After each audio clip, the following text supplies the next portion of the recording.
morning, Vietnam. What's up, everybody? Good morning. Welcome to church. Still trying to wake up here. We're going to do it. Let's go. Pamela Smart. Episode 3, technically. Let's go.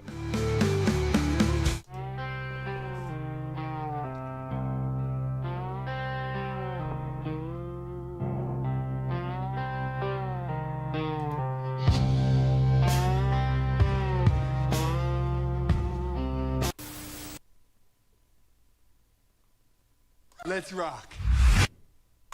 Boom. Ladies and gentlemen, what is up? I think I got this right. Do I not? Yeah. Hope so. Anyways, what's up, everybody? Hope everybody's having a good weekend. Like I said, I'm still trying to wake up here. But we're doing it.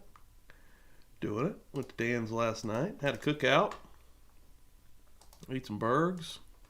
Fixed some homemade fries. Got some oil. It's good. It's good stuff.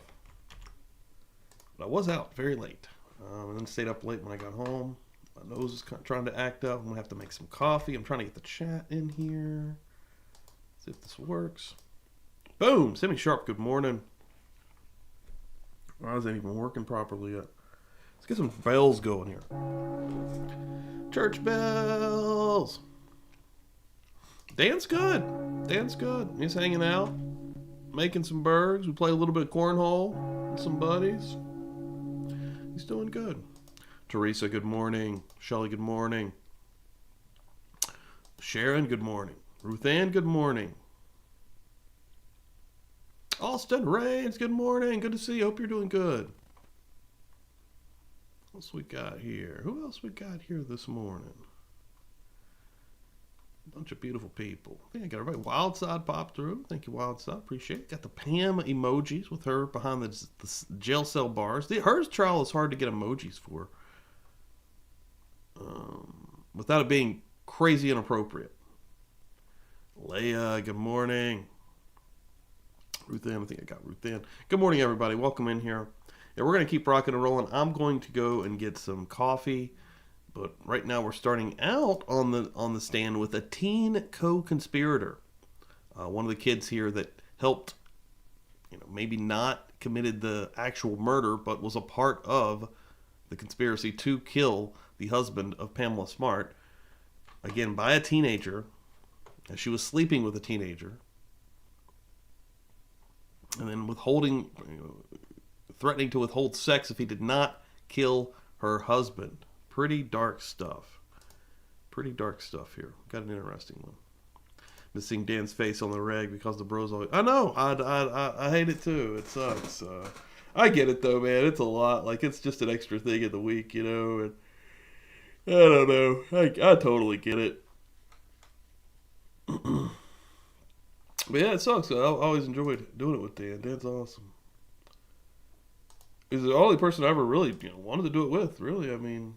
I could hang out with Dan all the time. But let's get in here. I'm going to go make some coffee. We'll be hanging out for a couple of hours. Thanks, everyone, for coming in. Got an hour 43 just with this witness. So we'll probably do this all morning. Let's rock and roll, my family. Oh, we do have a wheel going, I think. Anybody that's come through on the wrestling wheel, the secret wheel, thank you all very much. I'll probably do that sometime this week, probably Tuesday. Honestly, I'll probably get that all counted up. But let's see where we're at right now on a new wheel. Just so everyone's heads know before I start here. Of course, we do donations, Cash App, Venmo, PayPal. The best thing I think you should do is become a book member. We're almost finished with Mindhunter. And we'll be starting a brand new book, so it'll be a perfect time to get into a fresh book on book club. Okay, so we're 2 on the new wheel, so we have a ways to go. 10 names to a new spin. Can we get there? Let's go. Let's rock and roll, guys. Can I continue on? Go ahead. In a nice clear voice, would you please state your name so that everyone in the jury box can hear it? Patrick Allen Randall. Spell your last name for the benefit of the stenographer. Randall. Mr. Randall. I'm listening, guys. I'll be back. How old are you? I'm gonna go 17. get some coffee. What's your date of birth? December 11th, 1973. Where are you currently living? Brentwood House of Correction. And how long have you been there? A little over a month now. And prior to being in the Rockingham House of Correction, where were you? ADC unit for kids in Concord. And how long were you in the ADC unit in Concord? A little over 7 months. And when did your period of incarceration commence? June 11th. 1990? Yes. Your Honor, with court's permission, I'm just going to try and push the microphone down a little bit so I'm sure that it can be heard.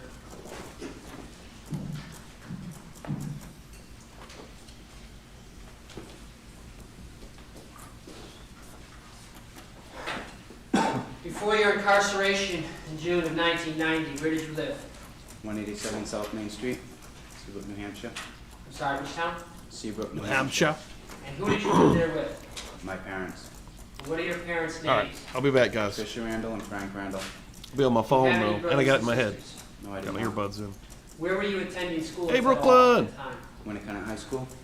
And what year were you at Winnicott High School? Oh my God! Freshman. Click the fucking How button. many years Boom! have you been Brooklyn! attending Winnicott High School? That was my second year. So you were repeating your freshman year? Yes. You know, Every once in a while, he'll come on for Feral Friday, which again on Friday I was kind of saying I'm about to, I think I'm almost about to be done completely with guests just because I don't have that many guests anymore. I mean, I had a regular vibe with Feral Fridays, and I don't know. It costs $45 a month to have StreamYard. And my only reason for having it is for guests, and I feel like it's just I'm wasting money there at this point. So I don't know. And then if I do want guests, maybe I can figure out the old way or something. But I don't know. But still, if I want to have Dan on, we should want to figure something out. I know there's a way that we could do something, but Feral Friday would be the way though, for sure. But all right, I'll be back, Pamela guys. Smart. Yes, I do. Is she in the courtroom today? Yes, she is. Try to point around first, please, and tell us what she's wearing, She's the woman sitting in the end wearing a purple suit. indicating the defendant. Yeah, get on to the next book, Austin.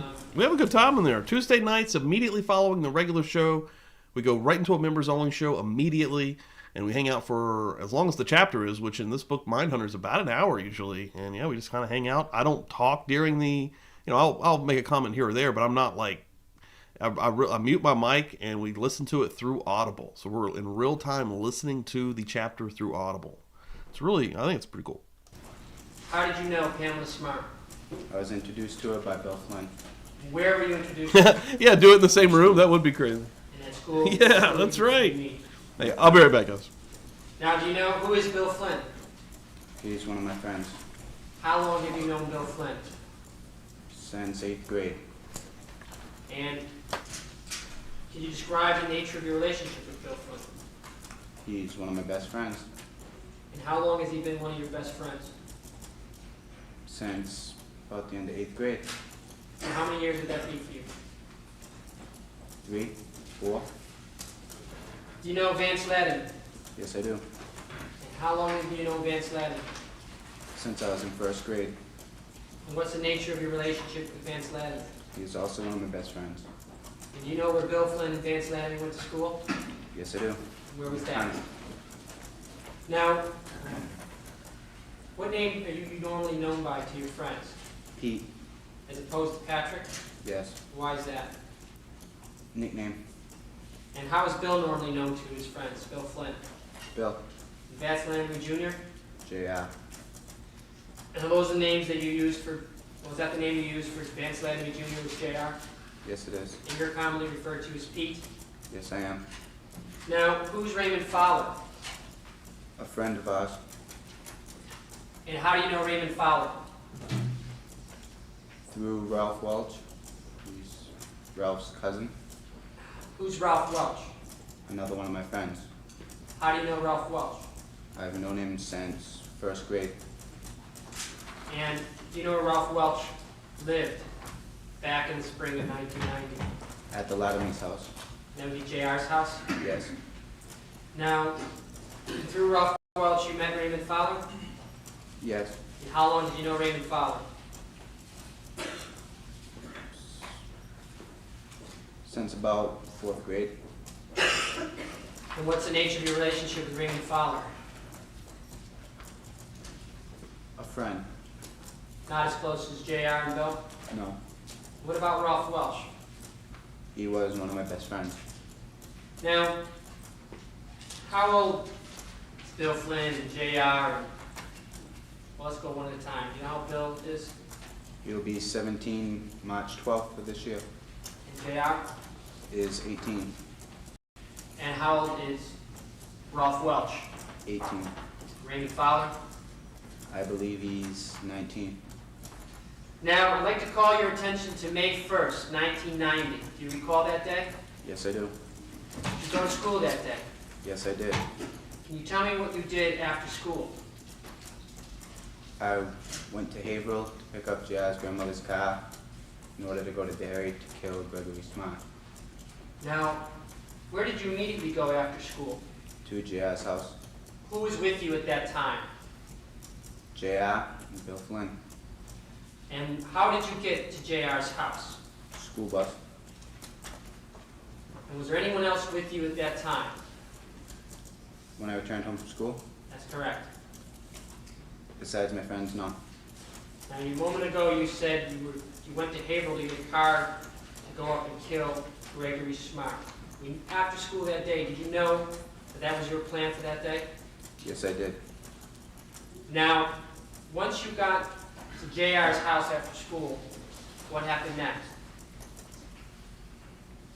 JR, Bill, myself, and Georgie Mon went to a Big Al's gun shop and purchased a case of 38 hollow tip shells for JR's father's revolver. Now, why couldn't you purchase these bullets yourself? Because I'm a minor. What is your understanding of how old you have to be in order to purchase bullets? Over 18. And after purchasing the bullets, what happened next? We went back to JR's house where Bill Flynn called Pamela Smart and asked her for a ride to Haverhill, Massachusetts. Do you know how you were originally supposed to get to Haverhill? We were not supposed to get to Haverhill. The car was supposed to be brought to us to By- Seabrook by by- JR's grandmother. Try to let me finish the question. It's hard if we both speak at the same time, stenographer. So when you got there after school that day, the car wasn't there? No, it was not. So Bill Flynn then called Pamela Smart? Yes, he did. How do you know that? I watched him get on the phone with her, and then I left the room and went into the kitchen. So you saw him get on the phone, how do you know he called Pamela Smart? He told me that's who he was calling. So that's the basis of your knowledge. Yes.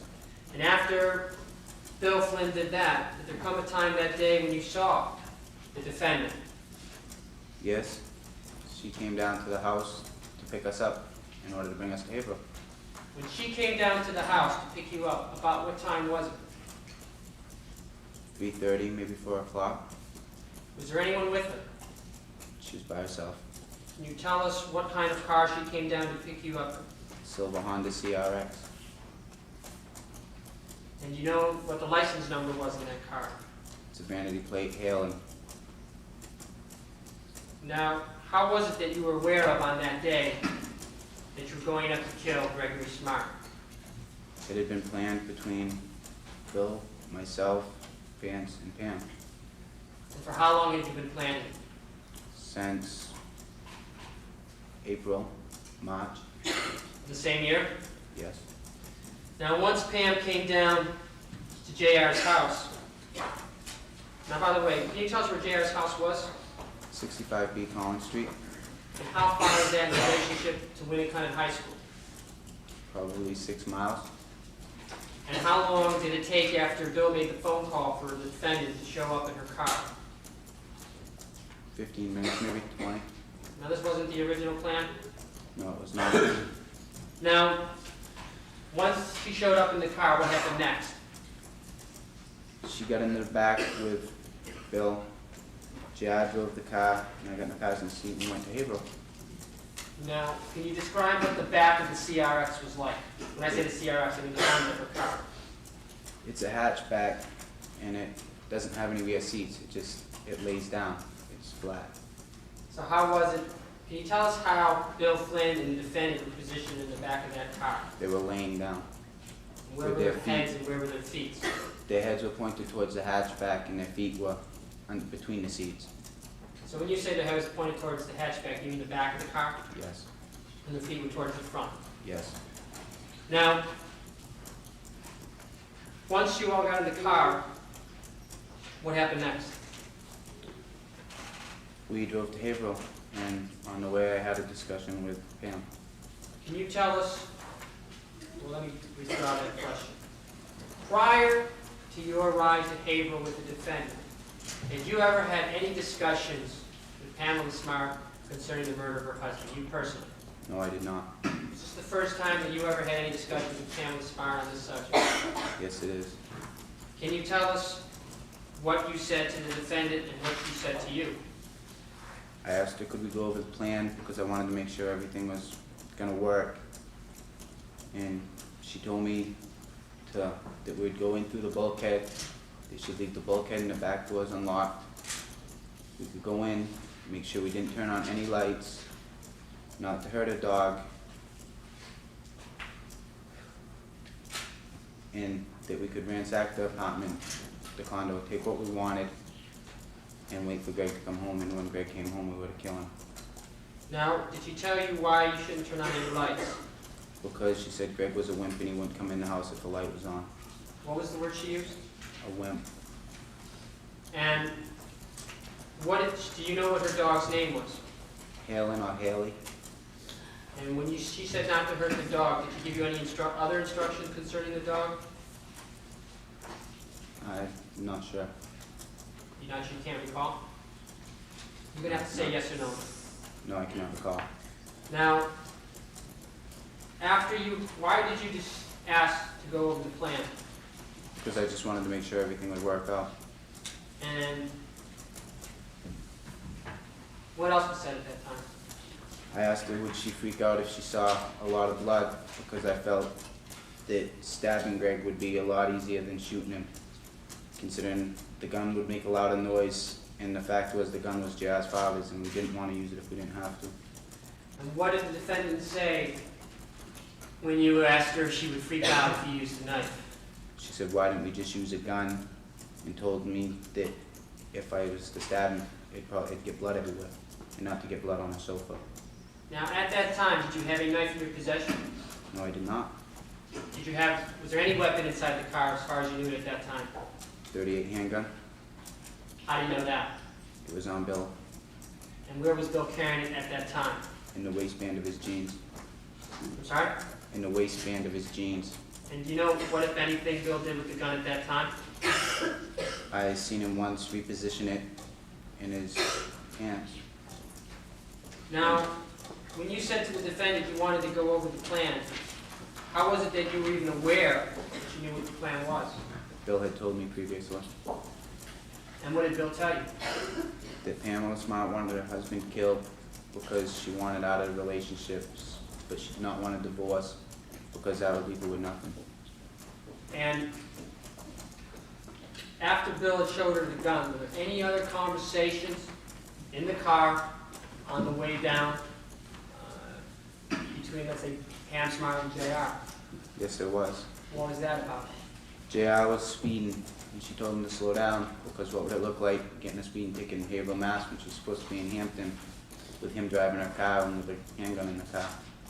And do you recall how fast JR was going at that time? About 85, Were you looking at the speedometer or estimating? estimating.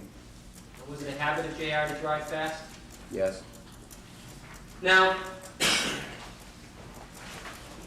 can you tell us what happened once you got to Haverhill? JR went into his grandmother's house, got the car keys and some gas money for the car. I got in the car with JR's grandmother's car with JR. We drove back in that, and Bill and Pam drove back in her car. Now, when JR went to get his grandmother's car, and you said gasoline for the car, what did you mean? Gas money. Gas money. And who gave him the gas money? JR's grandmother gave it to him. Now, did you go into JR's grandmother's house at that time? No, I did not. Did anyone go into JR's grandmother's house at that time? Just JR. Now, how often was it that JR borrowed his grandmother's car? Pretty much every weekend. common occurrence for JR to borrow his grandmother's car? Yeah, What kind of car was it? a Chevy Impala, Two-door, four-door? four-door. Now, were there other conversations that you can recall on the way down to Haverhill between the occupants of the car? None that I can recall. Or was everyone quiet, and that's just the best you can recollect? That's just the best I can recollect. Now, after you picked up the car, did you make any stops on the way down or on the way back? On our return trip, we stopped and got gasoline, got gas at a gas station. And then who got gas? JR and myself. And when you got gas, where was the defendant and Bill? I believe they pulled in the gas station behind us. Bill, who was driving JR's grandmother's car? JR, And where were you sitting? passenger side. And who was in the defendant's car? Pam and Bill. And who was driving that car? Do you recall? Pam, Now, after you stopped to get gas, how long did that stop take? 5 minutes at most, And how long did it take you to get to Haverhill from Seabrook? 20 minutes. So do you have a rough idea about what time it was that you were heading back to Seabrook from Haverhill? A little past 4 o'clock, maybe 4:15. Now, where do you go when you get back to Seabrook? JR's house. And who gets back to JR's house first? We do by a little bit, Now, who's we? myself and JR. And so when you get back to JR's house, the defendant and Bill aren't back yet, is that correct? Correct. You know how long you wait? Couple minutes. Are you estimating to time it, or? Didn't time it, that's about what it was, a couple minutes. And what happened next? Pam dropped Bill off and she went back to the school. And do you know where Pam was going on that night? She had a meeting. Now, after Bill got dropped off, what happened next? Bill, myself, and JR took his grandmother's car down to Bill's house and got a school bag that contained pairs of sweatpants, 2 sweatshirts, 2 pairs of sneakers, and 2 pairs of latex gloves. Happy birthday, Jen! Welcome in here. Hope you're having a great weekend. That's awesome. Boom. I turned 40 this October. This is the year I turned 40. It's happening. But I've never felt mentally better, I think. I feel like I've figured out more stuff at this current age than I had previously, which I guess that's how it goes with the wisdom with age, but also we're getting older. It's happening. It is happening. Thanks, guys. Everybody coming in here wishing happy birthday to Jen. Just a crazy Jen. Just a crazy, publicly buzzed G-level Jen. Latex rubber gloves. Now, when you went to Bill's house to pick up this bag, how far was Bill's house from JR's? Hope you're doing good, man. What's happening, bro? 3 miles, he lives down the beach. And as you went to Bill's house, did you go inside with him? No, Did anyone go inside with him? no, How long did it take to get that bag? a couple minutes, maybe 3. Now, the description you gave us of that bag, how did you know what the contents were in that bag at that time? Hold on a second. Do you understand the question? Yes, I saw them when he put them in there. When he put the bag in the car, I looked into it. Okay. Did you know what he was picking up when you went to his house? Yes, I did. Was that part of the plan to go to his house to pick up this bag? Yes, it was. And this bag was already put together as far as you understood? Yes. Now, after picking up this bag, where did you go next? To Collins Street to pick up Raymond Fowler And where was Raymond Fowler at that time? at Ralph Welch's house. And what was he doing? He was helping Ralph's father put a windshield into a pickup truck. Now, once you picked up Raymond Fowler, what happened next? The 4 of us left to go to Derry. I was muted there. I said, that's cool. Not the rain part, but being in Hawaii, that's pretty sweet. I'd love to go to Hawaii, man. Seems like it'd be real fun. Do you have Real any idea pretty. about what time it was at this time? 5, maybe? Now, how long did it take to get to Derry, New Hampshire? I'm not sure. Did you have any trouble getting to Derry, New Hampshire? We missed our exit once. JR doubled back and got on the right exit, I guess. Why do you say you guess? I'm not familiar with the way to Derry. So were you giving directions at all on the way to Derry? No, I was not. Now, 5 months, Austin. I know it's a hell of a lot longer than that in the long run of things. You've been with us since the very beginning, I think. I think we were hanging out in the early Coburger days of this channel. Hanging and banging with us, brother. Hanging and banging, dude. Well, let me tell you something, brother. here in New Hampshire.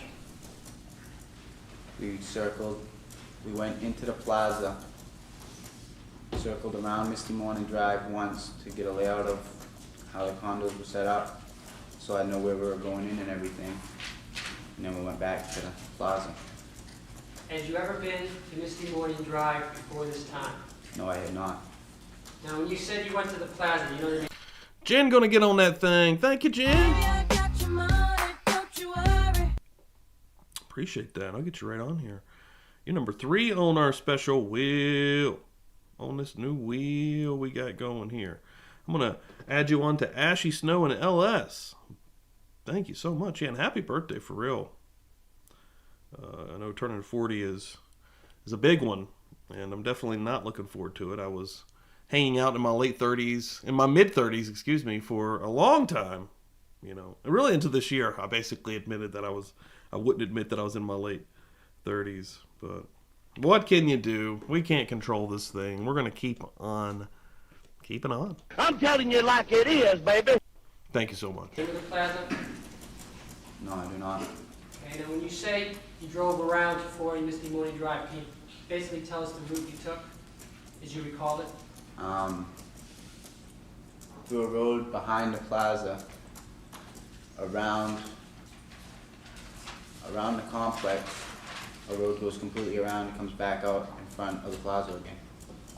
And who pointed out 40 Misty Morning Drive to you? Bill Flynn. What happened next? We went back into the plaza and we sat around waiting until it got dark. Now, can you tell the members of the jury what the plan was as you understood it to be at that time?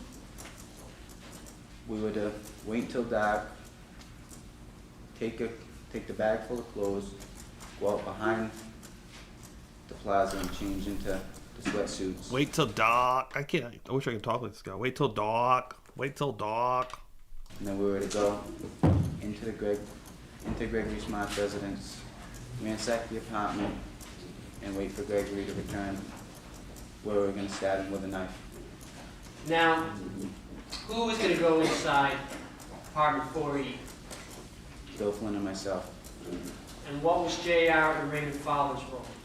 They were to wait outside in the car, and when we were done, they were to pick us up And where in the car were they supposed to wait, you know? in front of the plaza. Now, what happened once you parked back in front of the Hood Plaza? What? Excuse me. After you did this loop around and saw where Misty Morning Drive is, and you came back in front of the plaza, what did you then do? Raymond went to get a piece of pizza because he was hungry.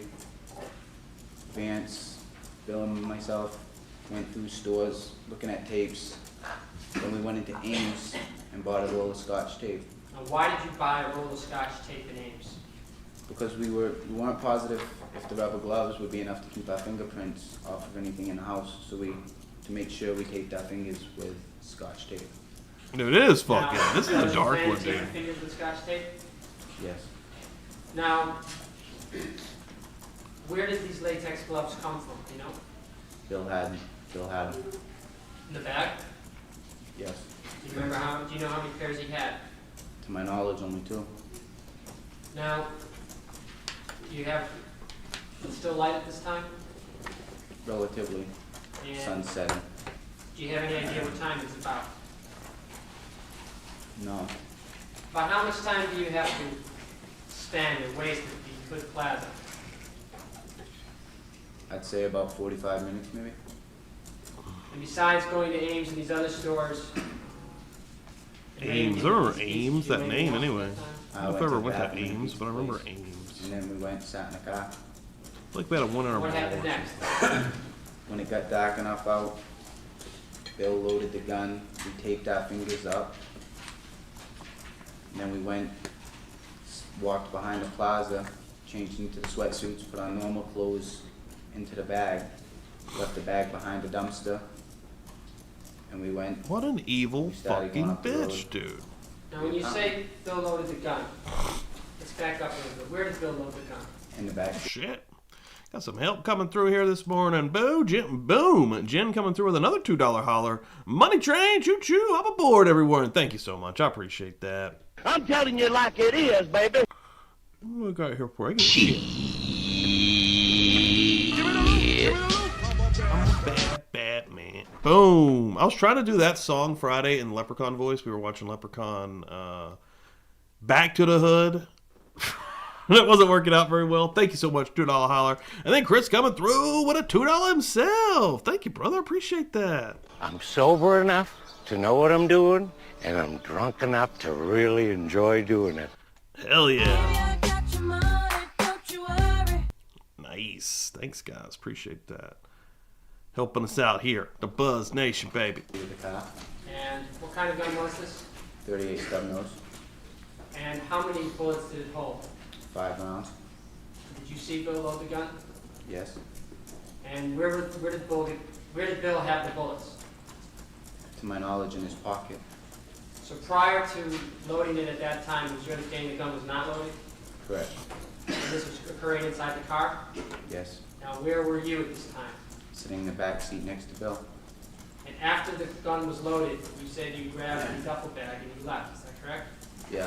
Now, where did you take the fingers? Excuse me, where did I take the Where fingers? were you when you take them? In the back seat of the car. And which fingers did you take? I've never heard of that. So all 10? Thumbs, yes. Now, did you put the gloves on at that time? No, we did not. So as you left the car, your fingers were taped and the gun was loaded. Yes, And what else did you have with you? Just the duffel bag? yes. So wait, they're doing Now- tape and gloves? Where did Bill Flynn keep the gun at this time? In his waistband of his jeans again, Was this exposed to the public, hidden to the public? hidden. How was it hidden? He had a jean jacket on over it. Now, what happened next? We went behind the plaza, went behind the dumpster in the back of the plaza, changed into the sweatsuits, put our normal jeans and stuff inside the duffel bag. Now, in the car. when you went behind the plaza, you walked there or got a ride from JR? Walked there, Now, when you were walking behind the plaza, who was it? You and who else? Bill, And you left JR and ran behind? yes, Now, who carried the bag? I believe Bill did. And you call which way you went to get behind the plaza. In other words, if you're facing the front of the plaza, to the right, to the left. To the right, And was there any cars or a lot of cars parked behind the plaza? there was none. Morning. Once you got behind the plaza, Seeking what did you justice. guys Thank you for all the shares, man. Thank you. do? Went behind the dumpster and changed clothes. And then after we changed, we started to go up the road towards the condos. Now, when you say you changed clothes, can you give me an indication of what you put on? Put on a gray sweatsuit and a pair of Nike Cross trainers. And whose sneakers were those? My own. Sorry? My own. And why did you change your sneakers? Because the sneakers I was wearing, I didn't want to throw away, and the ones that I wore to go into Greg's apartment, I threw away afterwards. Was that your plan that you would throw this away? Yes, Why is that? because we didn't want the clothes after we had committed the murder. Besides having a gray sweatsuit on, well, does that mean the top and the bottom? Is that what you mean by gray Yes. sweatsuit? Do you have anything else on? No?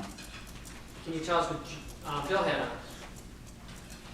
Same, pretty much the same thing, but his was a black sweatsuit and a pair of old sneakers.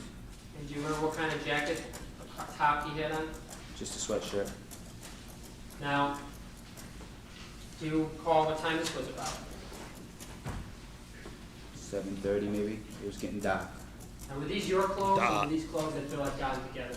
These were clothes that Bill had got. Now, as you changed your clothes, what did you do with the clothes you had on? Put them in a duffel bag. There's no R in dark. What did you do with the Dark. duffel bag? Hid it in the stairwell. It's getting dark. Who hit it, do you recall? I just set it down inside the stairwell. And after you set it down the stairwell, what did you then do? We proceeded to go to the condos. And how did you proceed to go to the condos? Up Peabody Annex Road, I believe. And did anything occur when you went up Peabody Annex Road? 2 people were walking down the road, so we just pretended we were joggers. Jogged by them, jogged around the condo complex, and through a trail on the other side of the condo complex. Now, did you know the name of the road at that time? No, I did not. Is that a name that you later learned? Yes, it is. All right. And as you were walking up that road, you saw 2 people doing what? Walking down the road towards the plaza. So what did you do? We just pretended we were joggers. And where did you jog to? Perfect Around cover. the complex to the other. Dude, if we wear sweats, and if anybody sees us, they'll think we're joggers. We can just run around. We just start running immediately. We see somebody, just start getting that pace, dude. We're good. Shit. They ain't gonna know nothing. Side of the complex. They gonna remember us. Who remembers joggers? Put us behind the condos in the big field. Now, when you say to the other side of Perfect the complex, plan. which complex do you mean? Do you mean all the condominiums or just these small? All the condominiums. And at which point did you then start heading back towards the condominiums? We were on the other road, on the other side of the condominiums. There's a trail that we went on. Joggers, And that trail, that's joggers. The field behind the condos. And was there anything above that field that you noticed? A building that looked something like a school. Now, have you ever been in this area before, even though you've never been to the condominium unit? No, I did not. Okay.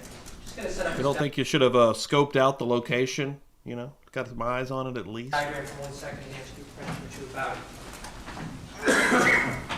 I mean, these are children assassins. We're literally talking about underage assassins, teenage assassins. I guess there's only one assassin, and then everyone else is a co-conspirator. But still, they're along for the ride here. Assassins.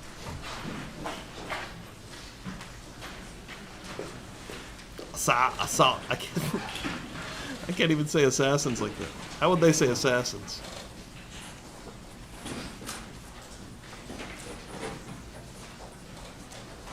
Court's permission, can the witness get off the stand here?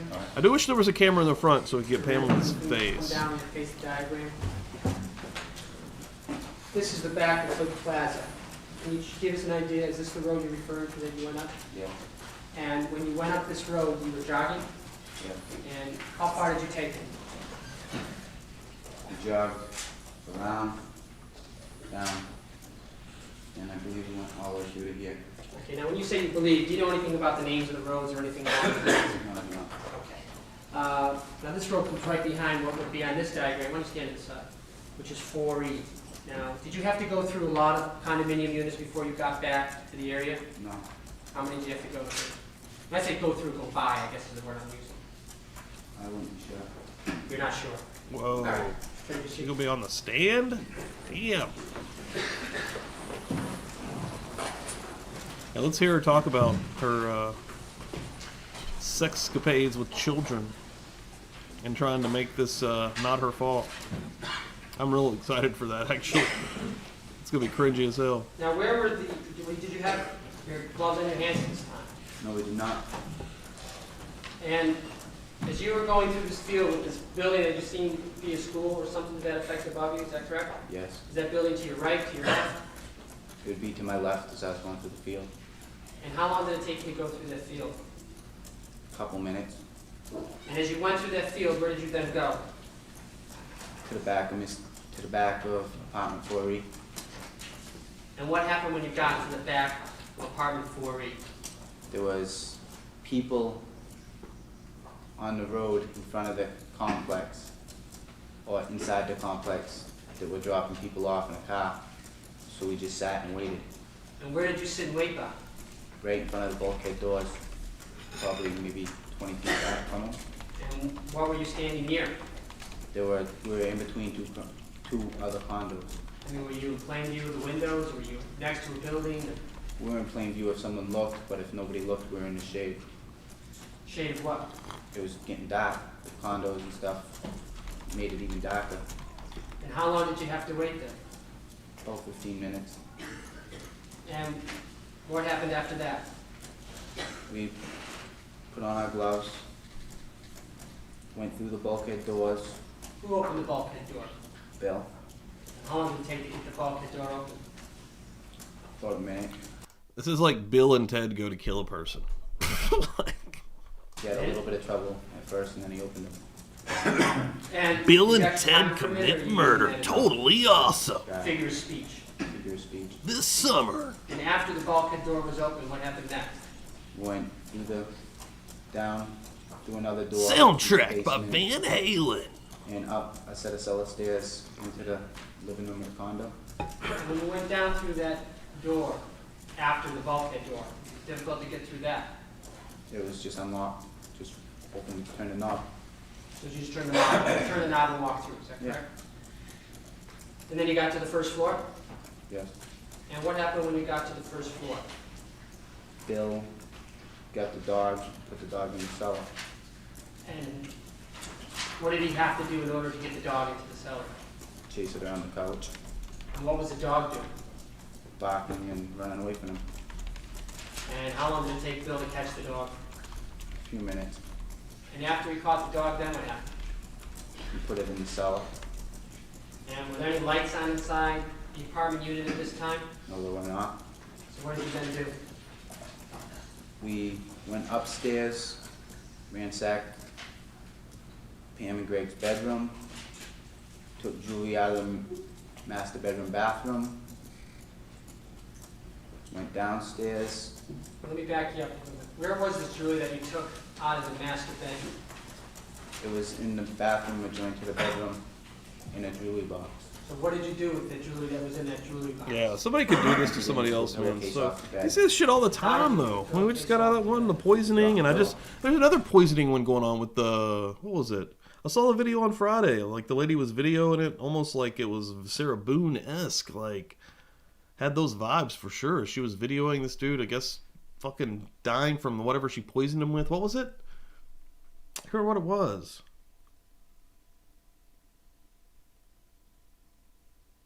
Antifreeze? Am I thinking? Is there an antifreeze one going on? I think it's antifreeze. And then, like, before she even calls 911, and she's just recording this guy, like, having, oh my god, dude. Fucking evil. Evil! And what did you do? I mean, how did There you we dump go. the You whole nailed thing it. into the back? We're using that title there. Now, was this before or after you ransacked the master bedroom? After, Can you tell us what you actually did to ransack the master bedroom? took drawers out, tipped them upside down, pulled the bed apart, pulled the nightstands apart. There was Pot. a Pot. clothes closet over in the corner that we opened up and went through. Pushed the bed a little bit off the side, things like that. And how long did it take you to do that? About 15 minutes. Now, when you got inside the bathroom, what did you do once you were inside? Shut the door, turned on the light because there was no windows in the bathroom. And how many doors were there to the bathroom, do you recall? I believe just one. And when you turned on the lights in the bathroom, what did you then do? Took the jewelry box and emptied the jewelry from it inside of the pillowcase. And can you describe what this pillowcase looked like that you took? Baby blue with flowers on it, floral pattern. And do you recall how many pillowcases you took from the bedroom? I believe I only took one. And after you got the jewelry from the jewelry case, what else did you then do? We went down, shut off the light, went back downstairs. I didn't like the flower, I didn't like the pillowcase, it was too bright, so I took a throw pillow off one of the couches. And I cut it open with a butcher knife I'd got from the kitchen, from their kitchen butcher block. And I emptied the stuffing out of it, put everything into that bag. And where did you, what color was this pillow that you took? Black, And where did you empty the stuffing out? What room were you in? living room, What did you do with that stuffing? just do it on the floor. And what kind of knife did you get from the butcher block? A butcher knife, a cutting knife, Long, small? long. Now, and what did you put in that bag? Discs? Jewelry, discs, Essentially the stuff you had in the pillowcase? yes. Now, when you were upstairs, did you take anything else besides the jewelry from the bathroom jewelry case?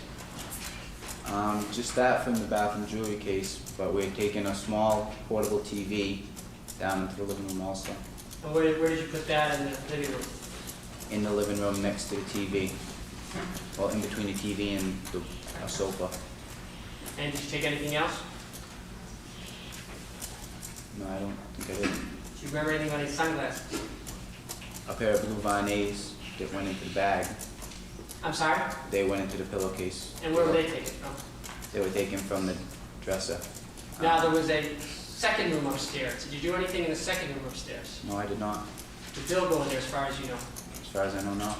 So you or Bill didn't ransack that other room, is that correct? No. Now, when you came downstairs and you said you pulled out the VCR, what did you actually do to the VCR? Just slid it off the thing. I was going to reach around and unplug it, but it was too much of a hassle. And what about the compact discs you were referring to? What'd you do? Where did you get those from? There was a case that you store compact discs on top of a rack. I just took it down and emptied it out. Now, where was this rack that you took down and emptied out? Above the TV. And where was the TV? The stereo, the TV, and the VCR are all on one entertainment rack, right? And it was on top, above the stereo and this TV. Now, where was that in relationship to the back door? Up against the left wall. Facing the back door? If you're facing up against the left wall, would be? Facing out towards the sofas. That's where the entertainment rack was. Yes. Now, besides unhooking the two speakers that you moved to the back door, were there any other speakers? There were normal Kenwood house speakers that I didn't touch. And why didn't you touch those? They were too bulky. It would have been a hassle to carry them. So how long did it take you to remove this stuff downstairs in the living room? Another 20 minutes maybe. Were you timing all of this? No, it's just a guess. How were you feeling at this time? How was I feeling? Were you pumped up? Were you calm? I was nervous. And it was just the two of you at that point, is that correct? Yes. Now, besides getting the knife from the butcher block table to rip open the pillow, is there any other reason why you had gotten the knife? I was to stab Greg Smart with it. How come you were still planning to stab Greg Smart even though in the car the defendant had talked to you about using a gun? Because it was JR's father's gun, and it was too loud and we didn't want to use it. And what were you afraid would happen if you used JR's father's gun? That we wouldn't be able to get rid of it because it was his father's gun and he'd notice it missing. Now, how did you know you would be able to find a knife inside of Department 4E? I just figured every house has knives. Now, were your gloves on at this time? Yes, they were. I may have asked you this, but I'm just going to back up a little bit. Where did you put on your gloves? As we were coming up to the house, Now, what was the point of even wearing gloves? not to leave any fingerprints in the house. Whose idea was that? Agreed upon. Everybody's, I guess. It's common sense. Now,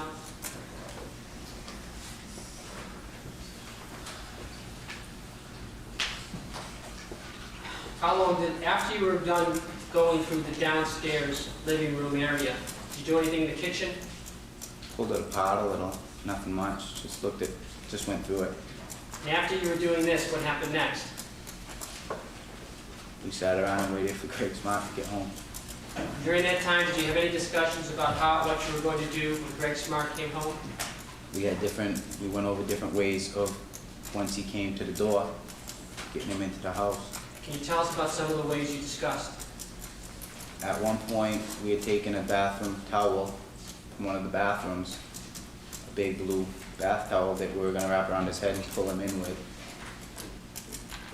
Another idea was Bill took a candlestick holder off the table that he was going to hit him over the head with. And another plan we went over was that I was going to hide behind the front door. Bill was going to hide on the landing to the stairs in front of a closet, and when he came in, I was going to shove him into the house. Now, as you walk in that front door of apartment 4E, where was that landing? Maybe we both 3 feet in, Was it to the left or to the right? to the left as you come in. And you were all discussing this at this time. Yes. Now, for how long did you have discussed before anything happened? I don't know, maybe a half an hour or so if I was to guess. You're guessing at the time. Yes. Now, whatever happened with that towel? Did you use the towel? No, we just discarded it and left it on the floor. Why did you just discard it and leave it on the floor? Just didn't want it no more, so we just left it there. And did you ever finally determine what your plan would be? Yes, I was to stand behind the front door. Bill was to stand on the landing.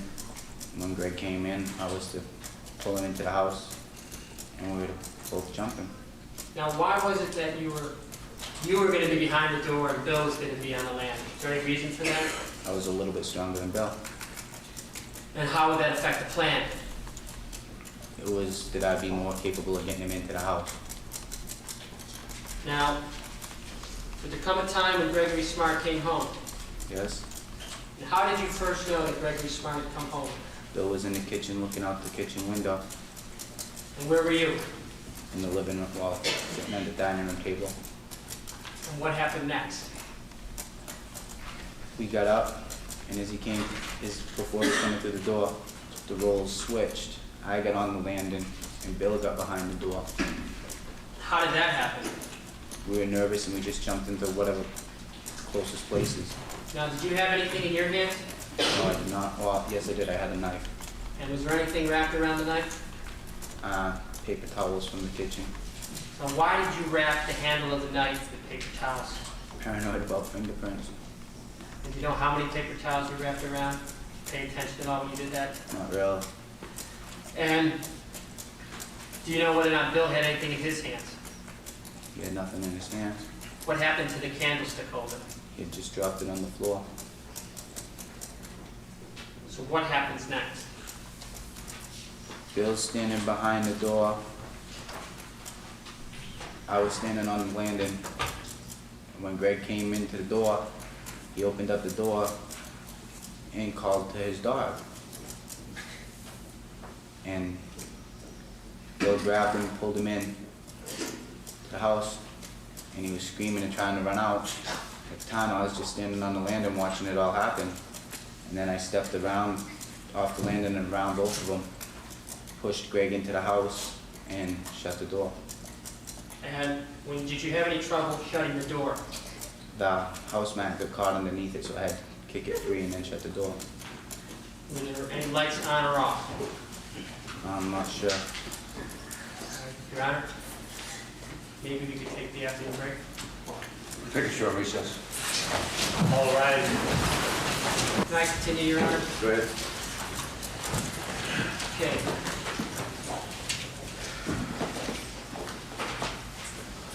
When Gregory Smart first opened the door, how much time, if any, elapsed before Bill grabbed him?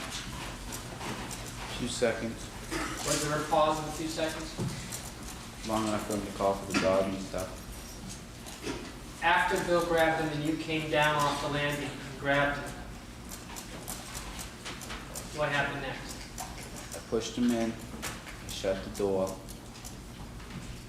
and when I turned back around, they were up against the wall where the stairs go up, and Bill was hitting him. Yeah, this one's like brand new. Like they're in day 2. What's her name? Judy Church. Let me get some information on this one. Judy Church trial. This is pretty. I mean, this one would be on Murder Church. Like that's how dark this is. Dramatic love triangle led to Massachusetts woman poisoning her boyfriend with antifreeze. And again, this is brand new. And happening right now. And I don't know if this is streaming anywheres, but the video is very disturbing, and it's on X. Massachusetts murder trial of Judy Church accused of poisoning her boyfriend with an ingredient commonly found in antifreeze. Oh, it's an ingredient from antifreeze. Got underway Wednesday as prosecutors say a dramatic love triangle led up to the man's death. Prosecutors told jurors that Church deliberately poisoned her boyfriend, Leroy Fowler, with ethanol glycol, butchering that, I'm sure, because she was jealous of his ongoing relationship with another woman. Church's defense lawyers instead say there was no murder and their client is being set up by the victim's family because they don't like her. Church, a 67, so the family is made him and poisoned him with this substance because they don't like you. They want you to go to prison for murder, and they're like, you know what, we gotta off him because she's such a bitch. Church, a 67-year-old woman from Salisbury, is facing a charge of first-degree murder. This has happened in 2022. Antifreeze poisoning trial. Prosecutors allege that the morning of November the 11th, Fowler's birthday, whoa, a little bit darker even, if that's possible here. Church deliberately poisoned his fruit punch flavored Powerade. Prosecutors told the 16 person in opening statements on Wednesday that the poison actually has a sweet flavor that was further masked by the sweet drink. Prosecutor Andrew Camilio told jurors in his opening statement that Church videotaped her boyfriend, and I saw this. I mean, I don't think I saw all. Listen to this, 30 minutes. Her boyfriend, as he thrashed around their Salisbury bedroom because of the impact of the poison for 30 minutes before calling 911. And I only saw like a couple of minutes of this, and it was very disturbing. I will say it's not as disturbing as the Sarah Boone video just because of the her going at him while he's begging. Like, that adds a different layer of I don't know, it touches your empathy differently, but this is still fucking gross because you know what's happened here. When she did call 911, the jury heard the recording in which Church told the dispatcher that Fowler must have ingested something. Church's attorneys alleged that something was percognate. I don't even know I can't say the word. A drug Fowler was allegedly known to consume. Oh, it's a drug. They told jurors to keep an open mind and wait to hear the entire puzzle and alleged a conspiracy by Fowler's family against Church. Jurors see... Oh, yeah, there's a voodoo doll in this one, too. Church's attorneys also denied the prosecution's alleged motivation of the case, a dramatic love triangle. Both sides agree that Fowler was dating two women at the same time. Another woman named Barbara. Church was known to refer to Barbara as probably a bitch, while Barbara referred to Church as grandma, because she does look older, too. Both women knew about each other. In fact, jurors saw a picture of a voodoo doll that Fowler's son testified Church kept of Barbara, one she would allegedly pin and throw around. They also saw body cam footage of the EMTs responding to help Fowler. While prosecutors claim the other woman was the motive for the murder, defense lawyers say Church had already won the love triangle. Fowler had apparently already dumped the other woman and was planning to move to Florida with Church. So yeah, I mean, actually he had chosen the one that killed him. Fuck. The trial's opening day on Wednesday ended with the victim's son on the stand. But yeah, holy shit, this is a crazy one. But it is happening right Greg now. was, like, throwing his hands up to block his face and stuff. And I reached over. I came across from him, reached over and grabbed him by the hair and hit his head against the wall and told him... Yeah, Percocet. Now that I say it out loud, I feel stupid, but yeah, Percocet. Get down on his knees. Now, when you say they were up against the wall, was the back of Gregory Smart up against the wall or his face? Back. Now, the wall behind him was the wall that came the stairs going up? Yes. And Bill was in front of him? Yes. Do you know what was Bill touching or grabbing any part of his body? He was throwing punches at him, I guess. And were these punches, as far as you knew, leaving any bruises or cuts at Gregory Smart? I didn't pay attention. 17 months, When you grabbed Jen! Gregory Hell Smart, yeah! using your own head as an It's example, amazing. you showed us how you grabbed him. With my left hand by the top of his hair, And what did you do with his hair? I pushed his head back against the wall once, hit his head on the wall, and then told him to get on the ground. Why'd you do that? Because Judy Church is the name of the chick we were just talking about. The Judy Church trial, murder trial's happening. Is it being streamed anywhere? I should be able to Google that. Is Judy Church trial streaming? Yes, it is streaming. Yeah, people should get on that one, man. That one sounds like a really good one. And it just started. I think it went under the radar until some of the stuff started popping out, and it's going on. And hell, maybe people are covering it. I don't know. I wanted it so we had control of the situation so we couldn't run. Was he saying anything at this point? He was telling us not to hurt him. Please don't hurt him, dude. Please don't, you know, he was begging for his life.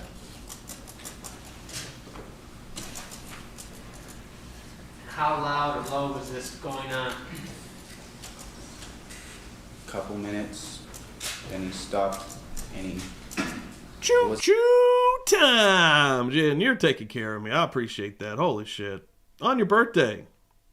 I should be throwing money at you. Jen coming in here. Throwing them down, baby. I love it. I'll tell you what. Jen, thank you so much. Appreciate that. This is gun country. I'm going to give you a gun country one. Gun country one. What else am I going to give you? What else am I going to give her? I'm going to give you the money one. I'm going to give you Ted DiBiase's theme song.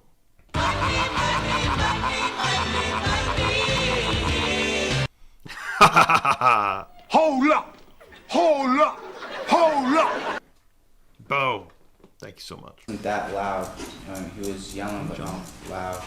Now, when you say it took a couple minutes, Yeah, Jim, I saying got this you. whole business of struggling with Gregory Smart at the stairs took a couple minutes, or you just throwing that out as a figure of speech? Well, he switched and started asking about his dog. And just told him his dog was okay, don't worry, your dog, you know, won't hurt your dog. Is this when he's standing or is he kneeling now? He's kneeling. So I'm talking about how long it took to get him on his knees. Maybe a total of 3 minutes. How long? Yeah. Now, as you grabbed him by the hair and you banged his head up against the wall, did you ever let go of his head? No, I did not. So as he got down on his knees, what were you doing? I was still holding by the hair with my left hand. And what were you doing with your right hand? I had a knife in it. And what were you doing with that knife that was in your right hand? I had it underneath his chin, well, in front of his face. And where was Bill standing at this time? To the right side and slightly behind him. I'd like to show you what's been marked as State's Exhibit number 39 in evidence. Does this look at all familiar to you? Yes. Looks like the butcher knife I had that night. Sorry, you're going to have to speak up. I don't think you can be heard. It looks like the butcher knife I had that night. What is it about this knife that you recognize? Blade, handle.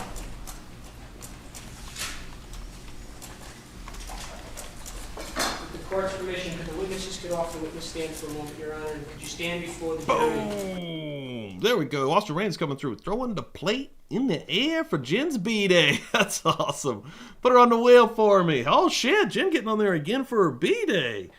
Damn, Austin. Appreciate that. Thank you so much. $5 holla. That's awesome. Austin coming through this morning. What am I going to give her? Hold on. Let's give her a little bit. I don't even think these work anymore. I'm in love with a These work still. Holy shit. That one doesn't work. I can't believe that one's still on there. I used to have that. I had that for someone, and they've disappeared from the community. Just chilling. Just chilling. Oh, thank you so much, Austin. To show us how you were standing in relationship to Gregory Smart at that time. Boom! Stop right there. Face Thank the you jury so to much, Jen. Show us how you Jen's had taking Gregory this Smart. wheel. I can predict that right now. On his knees Thank right you so there. much. Happy birthday. Back from my left hand in his hair. I had my right hand up in front of his face with the knife. And where was Bill Flynn at this point? To the other side, slightly behind Greg like there. All right, you can take your seat. May the record reflect that the witness I really didn't think that song was going to reached play. out and I'm in love with a stripper. in a downward fashion and a clenched fist to show how he had the head of Gregory Smart. And with his right hand, let the record reflect, he reached out and putting it a few feet from his other hand to demonstrate how he had the knife on Gregory Smart. Once you had Gregory Smart down in this position, what, if anything, did you say to him? I asked him for the chain he had around his neck and the ring he had on his finger. Did he have a chain around his neck? Not to my knowledge. Why did you ask him that? I figured if he had one, he'd give it to me. If he didn't need one, And what did he say when you asked him for the chain around his neck? he told me he didn't have one. What happened next? I asked him for the ring on his finger. And what kind of ring was it? At first I thought it was just a normal gold ring, but it turned out to be a wedding band. And what happened at that time? told me he couldn't give it to me. Why? Said his wife would kill him. What else was said at that time? Boom! $3 in that son of a bitch. Thank you so much, Ruth Ann. And Ruth Ann, man, that's what I'm doing right now. She was saying in the chat there that she, how much did you lose? A lot of weight. She said she lost 60 pounds 3 years ago by walking 30 minutes a day.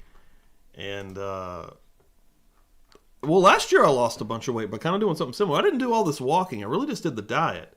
But now I've added in the walking. I'm trying to get stronger. I'm trying to get my entire body stronger. I want to get my back better, which I think is happening, knock on wood. But yeah, I want my core to be stronger. I just want everything to be stronger. I can already feel I'm getting stronger. Like some of the stretches I do, like used to like make my body shake a lot, and like some of that's kind of chilling out, which is cool. Yeah, I'm trying to get in better shape this year, and I'm trying to keep it. It's the thing. I've never gotten in really good shape, but I've lost weight before, and I always just gain it right back. So this time I'm trying to make it to where this is like, the one thing that I'm doing is, even though I've cut out sugar and I cut out bread, I'm not really doing sweets, and I'm walking so much. I don't drink soda. I don't really drink. I drink a little bit of beer now. I don't even go that hard. I don't drink daily at all. I drink like on the weekends, basically Friday. Only drink coffee and water, and yeah, man, like I think it's working out.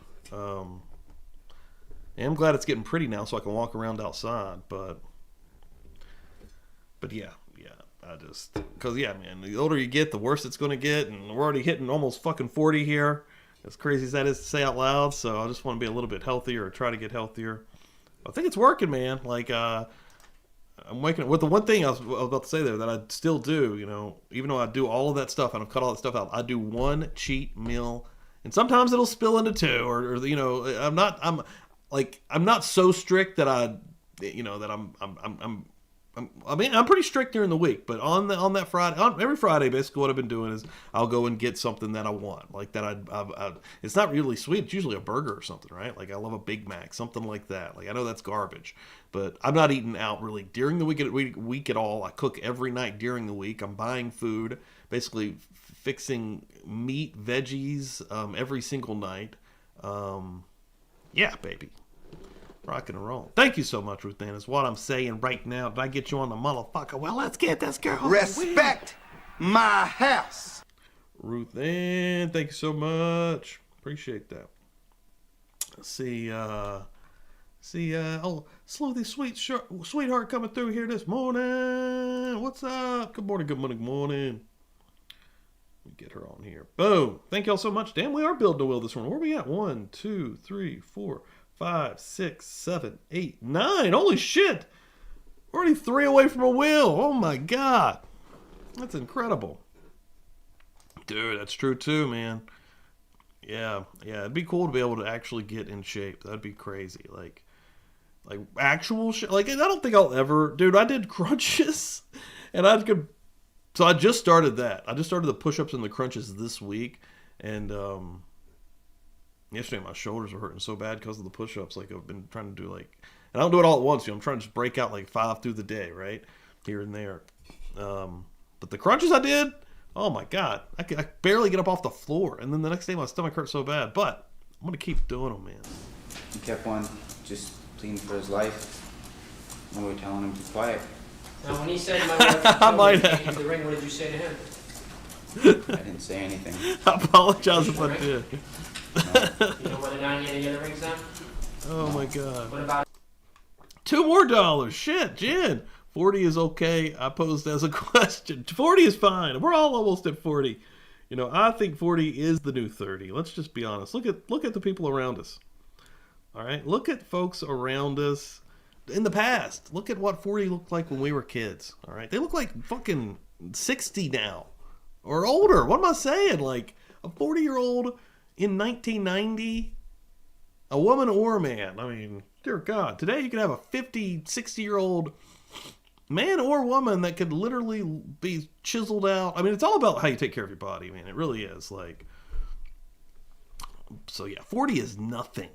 40 is nothing. that wallet? Told him to give us his wallet. Bill took his wallet and took the money out of it. What happened to his Sleuthy wallet? shark, sweet Dropped it on the shark. floor. And you know how much money was in that wallet? No, I do not. Why were you all doing this Oh, to Gregory God. Smart at this point? To make it look completely like a burglary. And after you had gone through his wallet and asked for the chain and didn't have around his neck in the ring, what happened next? I was supposed to stab him. And how were you supposed to stab him? I was supposed to cut his throat. Did you at that time? No, I did not. Why not? I couldn't do it. Why couldn't you do it? Because of some of the things he said and because I couldn't do it. But prior to his coming into that hallway at that time, it was your plan to use the knife on Gregory Smart? Yes, it was. Why did you bring and load the gun? Why did Bill load the gun and bring it in with you? Just as a safety precaution. When Gregory Smart was down on his knees and you had the knife before his neck, you didn't use it? No, I did not. What happened next? Bill motioned to the gun. Could you stand up and show us how Bill motioned to the gun? The gun was in Bill's waist, in a sweatpants waist, and he went like this, And he just tapped it with his hand? pointed towards the gun. Let the record reflect that the witness has taken his right hand and just sort of patted to the area around his waist where he said the gun was. Could you see the gun at this point? No, I did not. Was this in the line of vision of Gregory Smart? No, it was not. What happened after that? Bill took the gun out and shot him. Can you tell us how long it took Bill to take out the gun and shoot him? I guess would be 2 minutes, 3 minutes. Okay. Now, when Bill took out the gun, did Bill hold the gun for 2-3 minutes in front of Gregory Smart? What was going on at the time? Or did he just take it out and shoot him? He motioned towards the gun. I nodded my head yes. He took the gun out. Greg couldn't see the gun. He held the gun a couple inches from his head. He said, "Forgive me, God," and shot him. We said, "Forgive me, God." Bill. And what were you doing at the time that Bill pressed the trigger? Still holding Greg's head. And what happened after Bill pressed the trigger? I let go of his head. What did you do? We turned and ran Where did you run to? towards the back doors. And who went out the back door first? Bill. Followed by who? I stopped, grabbed the jewelry, the bag that was on the floor, jumped over the rail, and I went after him. Now, where was the knife at this time? In my hand still. Now, you stopped to pick up the bag. No, I just stuck my arm down and grabbed it. Did you grab anything else? No, Why not? I didn't feel like stopping. Can you tell us what kind of sound the gun made at that point? To me, just a loud shot. Was it louder than you expected? Yes. How long after the gun went off did you guys take off to the back door? Probably a second after the gun went off. And when Bill pressed the trigger, did the shot hit Gregory Smart? To the best of my knowledge, yes. And what That's a did good you do question. then? I'm gonna look this up. As soon as Pete Randall. I heard the shot go off, I let go of his head, and Bill was already turning to run, and I just followed him out. Now, was the back door, where's this back door that you're referring to that you went out? To the right of the entertainment center on the... Whoa. Pete Randall. Patrick Pete Randall was sentenced to 28 years to life in prison for his role in the murder of Greg Smart.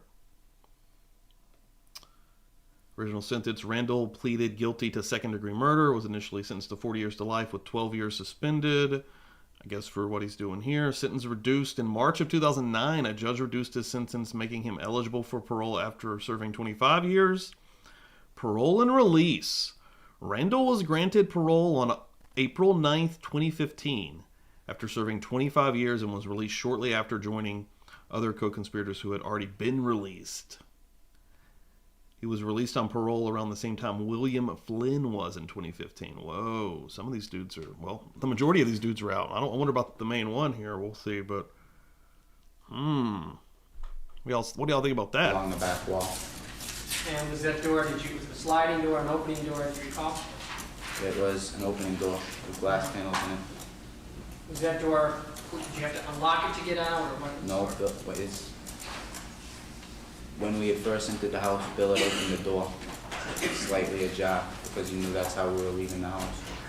And is that in fact how you left the house? Yes. Once you go through that door, where are you? On a little back balcony porch, And what happened at that back balcony porch? jumped over the rail. And from there, is that where you fled? Yes. Now,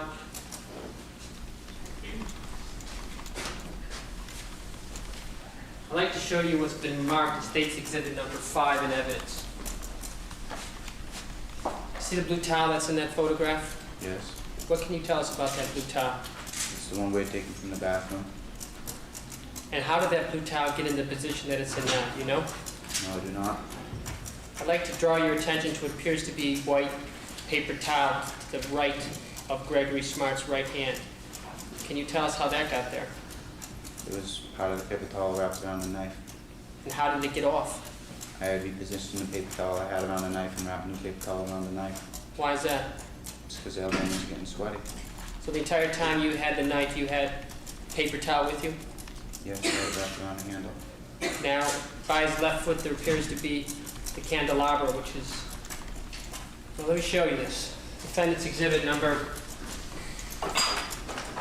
C. Does that look like the candelabra that was taken by Bill Flynn? Yes. Does that look, and this is the one that you state he discarded before Greg Smart came in? Yes. And I'd like to show you the State's Exhibit number 5 that we were referring to earlier. There appears to be a candelabra to the left of Gregory Smart's foot. Do you know how that candelabra got there? Bill had just dropped the candlestick holder after. When you say after, what do you mean by after? After we had discarded the idea of using it to hit him over the head. So at the time that he attacked Greg Smart, it wasn't used. No, it was not. Can you tell us what this little black thing is up above the photograph? It's a speaker stand. And is that the speaker stand from which you took one of the speakers? Yes, it is.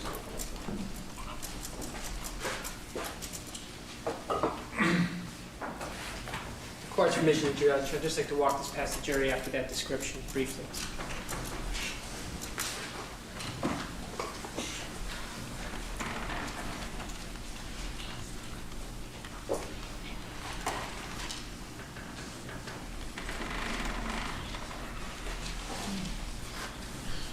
Yo, Strickland, morning.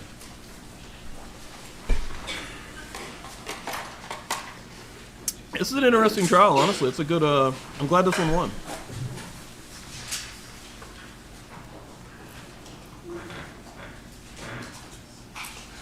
Are they showing the body? I missed what they're showing.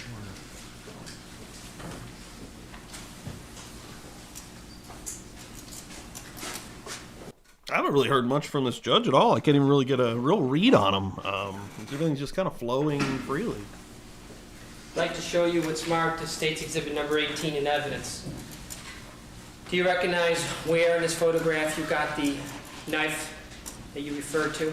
Yes, from the butcher block behind the bowl. From the butcher block behind the bowls. Is this the butcher block that's represented in this picture? Yes. And did you go through all the knives before you decided which one to take? I picked up one before the one I had taken. Does this appear to be, excuse me, let me rephrase that, and I'll show you what's State's Exhibit number 47 in evidence. Does this appear to be the butcher block? Yes, it does. And how is it that you recognize it? The knives are the same and it looks the same as it did that night.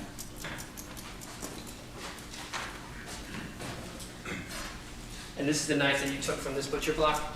Yes, it is. And would have been in the position that that's vacant in this butcher block at this time?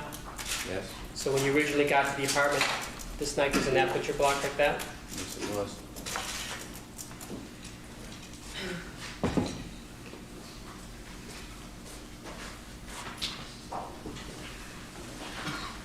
Where did you get the paper towel from, do you recall? A paper towel holder that was in the kitchen. Now, after you jumped off the porch in the back, which way did you go? Towards the plaza. Across the field. Jen, I appreciate that. Thank you so much. So apparently the train has stopped. Get aboard, people. I need a choo-choo. I actually literally need a choo-choo sound effect. That'd be great. for getting a train rocking and rolling. Now, thank you so much, Jen. I appreciate the shit out of that. You gotta fight for your right. If you don't win this wheel, we've got major issues here. And it can't be called Wheelgate because I'm not spinning the wheel. This is a virtual wheel. And, yeah. So where are we at? Hold on. Did we make it? 1, 2, 3, 4. Hold on. 1, 2, 3, 4, 5, 6, 7, 8, 9, 10, 11. We're literally one away. Holy shit. Really because of Jen. And Jen's on this thing 2, 3, 4, 5, 6, 7. Jen, if you lose this wheel. You're walking, you're running. We're running. Does anyone Thank bump you so into much. anyone or see anyone at this time? No, we did not. And who was in front of who? Bill was in front of me until he fell into like a hole. I'll send you a birthday And cake then if you I win went this. past him, and I was halfway through the field. I threw the knife down. Why did you throw the knife down? I didn't want it. And when you threw it down, do you know what happened to it? It stuck into the ground. I know that much. And when you threw it in the ground, do you know where you were at this time, or were you just running? I was just running. Yeah! Austin Rain got it too, baby. Here we go. Holy shit. Choo choo. Jen's B-Day. Train. Motherfucker. Thank you so much, Austin. Appreciate that. Getting the last spot there. Boom. Getting the last spot on the wheel. But I see we got a new wheel started up right immediately by Ruth Ann. Thank you so much. Damn, what a morning already. Damn, man. Y'all get crazy. People get crazy. Love it. We got a birthday party going on right now. Thank you guys so much, man. That's fucking... Dan's a fantastic man. Dan's a fantastic man, the son of a bitch. Oh, shit. Here we go again. Thank you so much. Morning, Ember. Good morning. So we got a wheel. Shit. I'm going to get it going. Hold on. We'll see what happens here. The time that Bill fell, was he in front of you, behind you? He was in front of me when he fell. And then what happened? Did you pass him, or did he get up before you passed him? I passed him. And what did you do? I kept on running until I got near the road. JR was coming up the road, and then I fell. And which road did you see JR coming up? The road, Peabody Annex. And was that the plan, that JR would meet you on Peabody Annex? No, it was not. What was the plan? We were to go behind the dumpster again and change back into our normal clothes. Throw the clothes we had worn in the house into the dumpster, and then go back around the plaza again. We'll spin this son of a bitch right now. Let's get a winner right now. Boom. Look at this right here. How many gens we got? 1, 2, 3, 4, 5, 6, 7 opportunities for the birthday girl to pick this up. I like how it's just spinning. I wonder if like, all right, like, like the randomness of this is so cool to me, honestly. Like if you just let it kind of keep going around, huh? What stakes are changing, you know, from when I actually click the button. Here we go. Boom.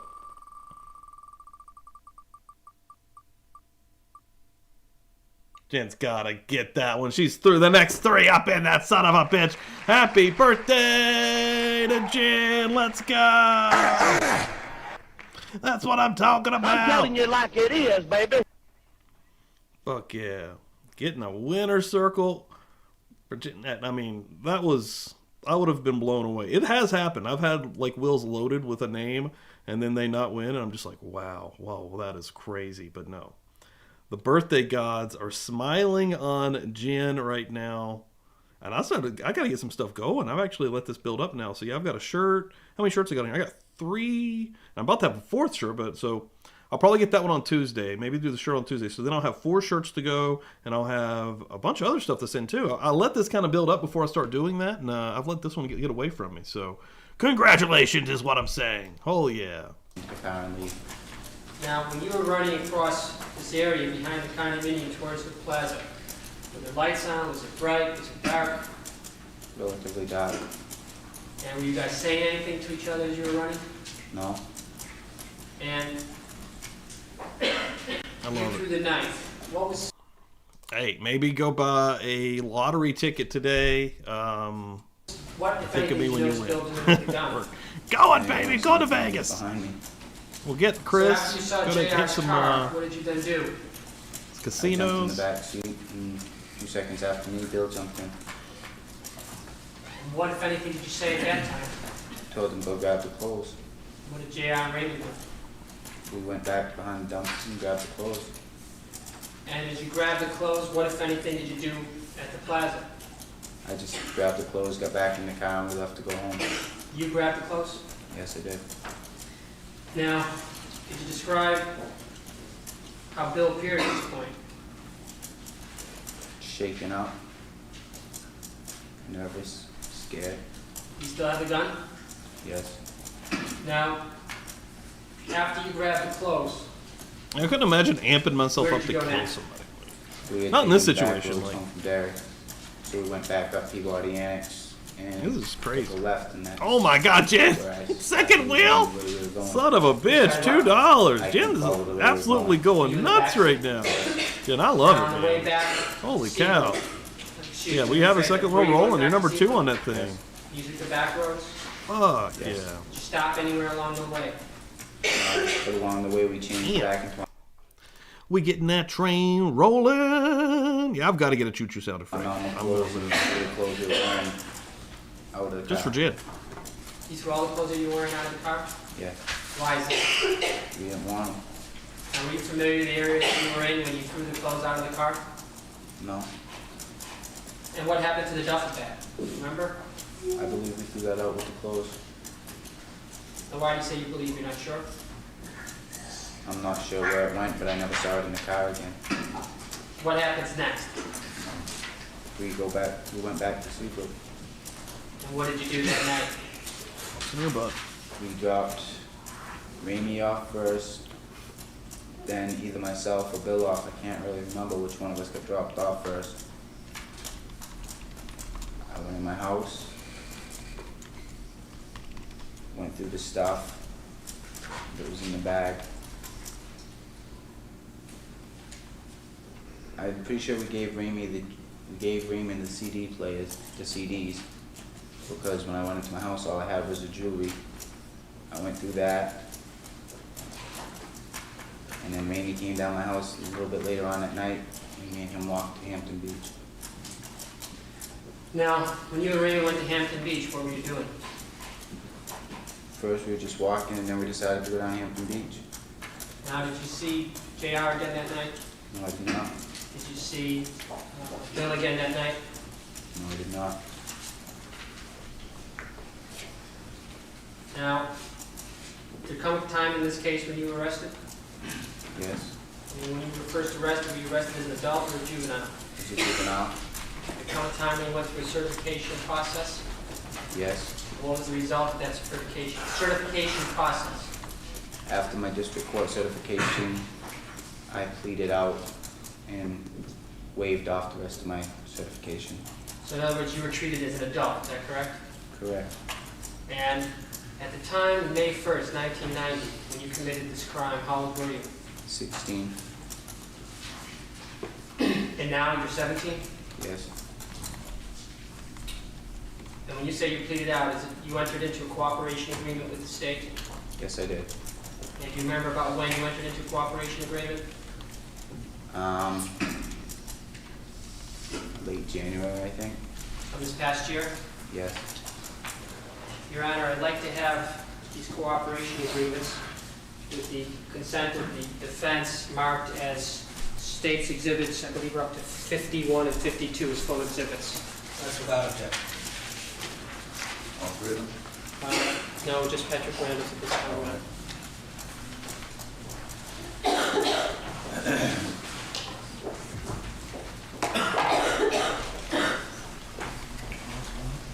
No, I thought you should. You want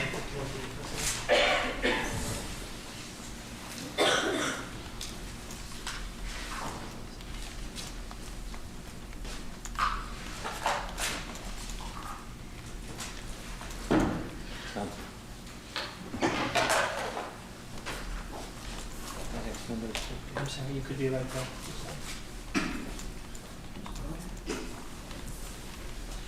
That's the whole city, that's okay. 50 and 51.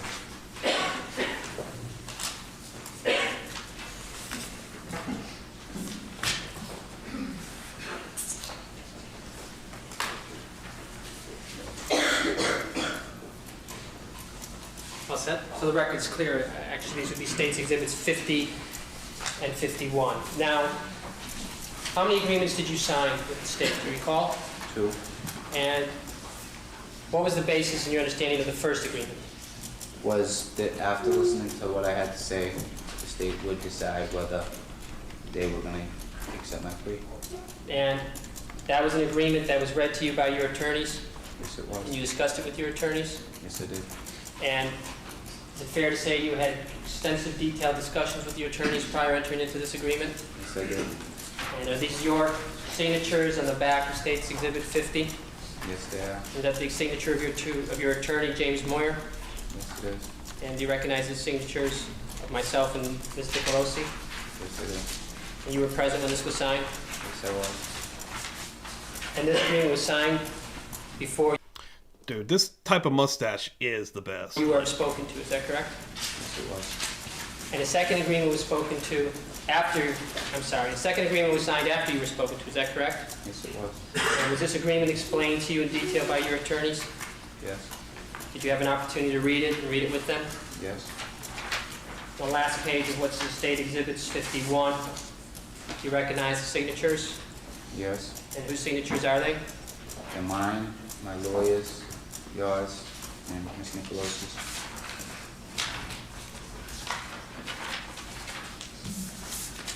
I mean, like, just imagine throwing your entire early life away like this. Like, I mean, these, what, it's 16, 17-year-old kids going away for 25 years when it should have been more, but whatever. Let's just say the 25. Getting out in 2015. Holy cow, dude. So you're coming out in your 40s now. And I think the argument is there if they should have been released or not, but, you know, that's here or there because at the end of the day, they are out. But just imagine that. Like, you've thrown away the entire beginning of your existence in a very, those are crucial years to building yourself. You know, I guess that would be the argument on the other side. Life is not going to be easy for these guys either way. You know, you've got these horrific crimes that will never leave you, no matter what kind of job you're going to try to get. So they're screwed in that way also. But I don't know, man. I can't imagine this shit. It's crazy. Dude. Pete, would you tell the members of the jury what you understand the terms of that agreement to be? That I'm to testify openly and honestly, and in return, they will recommend a lesser sentence of 40 years to life with 12 deferred. And what does that 12 deferred mean to you? Means that as long as I don't mess up and don't get in any trouble while I'm in prison, that I'll be released 12 years early. So that means the first parole date, as you understand it, that you'll have is 28 years, Yes, if the 12 years are effectively deferred. correct. Is that correct? Yes. And and that is the minimum time you would serve? Without getting sentence reductions, yes. And what is the maximum you could serve? Life. Now, you said something about without sentence reductions. Are you aware of a statute in New Hampshire which says you can go before a court and ask for a reduction? Yes, I am. My lawyers told me that every 2 years I will be allowed to go in front of a judge, and if I'm doing well and I'm staying out of trouble and trying my best to fit back into society, they'll lessen my sentence as time goes on, and I may be paroled at an earlier date. That's up to the court, is that correct? Yes. Do you understand that is not part of any of the agreement you entered to with the state? Yes. Is that made clear to you? Yes, it was. Do you have any understanding of what the state's position would be if such a request on your part? They would probably deny it. They would argue against it. You understand you have no promise or agreement or anything from the state concerning the state's position of such an attempt on your part to lessen the sentence? Yes, I do. Okay, and what is the maximum amount of time you could serve in prison? Life. Now, if you were to have gone to trial for your charges, what would have been your sentence? Life without parole. And what is it your understanding you could How could you screw up this agreement with the state? I could lie or withhold information. And upon that occurrence, what happens to you? If the state wanted to, they could reinstate accomplice the first-degree murder charges on me. And try you for the maximum sentence? Yes. Or what else could the state do? Or they could just go ahead and let me plead guilty to second-degree murder, but take away their recommendation and suggest that I get the maximum. And it's your understanding that would be the sole discretion of the state? Yes. Now, where were you incarcerated at the time you took this plea with the state? ADC in Concord. And where was Bill Flynn and J.R. Latimer at that time? Brentwood. They had already been moved to Brentwood? Yes. Is Brentwood another name for Rockingham County Correctional Institute? Yes, it is. At the time you had entered into this plea with the state, were you aware of any plea negotiations going on with Bill Flynn and J.R. Latimer? I was told they were also pleading And how did that make you feel? better Why? because I didn't want to testify against my friends. Why didn't you want to testify against your friends? Because they've been my friends for a really long time. Now, did you ever meet with any of the other attorneys in this case besides your own to discuss this plea agreement? Yes, I have. What attorneys were those?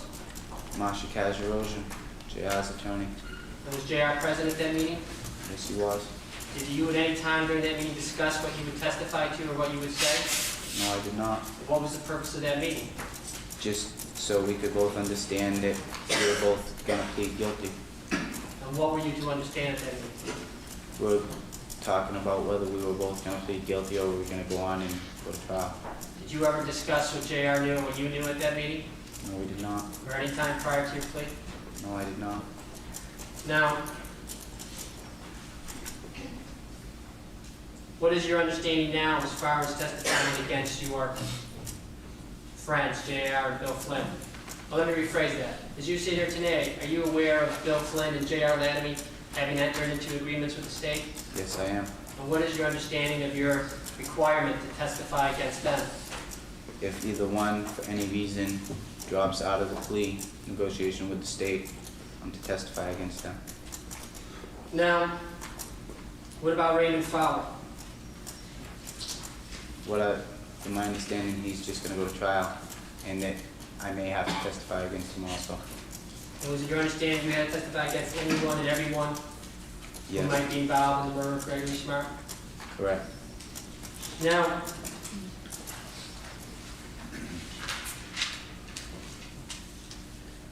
when was the first time you were involved in the planning or ever heard of the planning of the murder of Gregory Smart? March March of what year?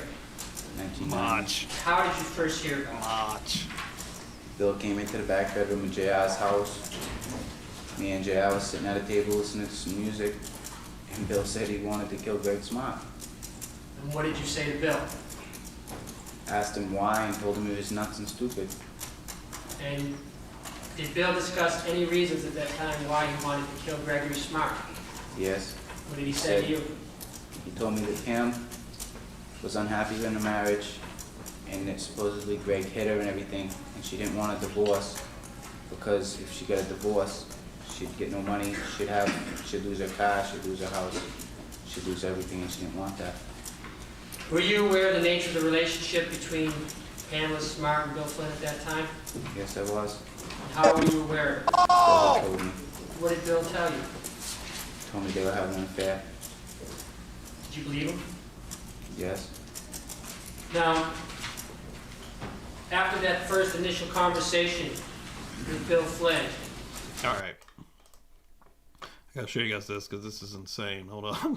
What the fuck? So I don't even know what the hell's going on. I guess some kind of bike race or something? Hold on. Holy crap. What the fuck am I doing? Let me get this off here for a second. What the fuck? Hold on.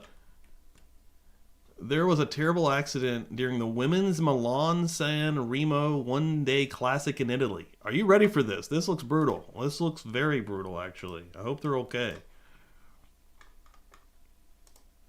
me get the sound on here for this. Wait for it. Wait for it. That one! Dude, they're not fucking moving! Fuck! Dude, it sounds like a wrestling match the way the guy's announcing, "No show! My God, they've been broken in half! God is my witness!" Oh, God!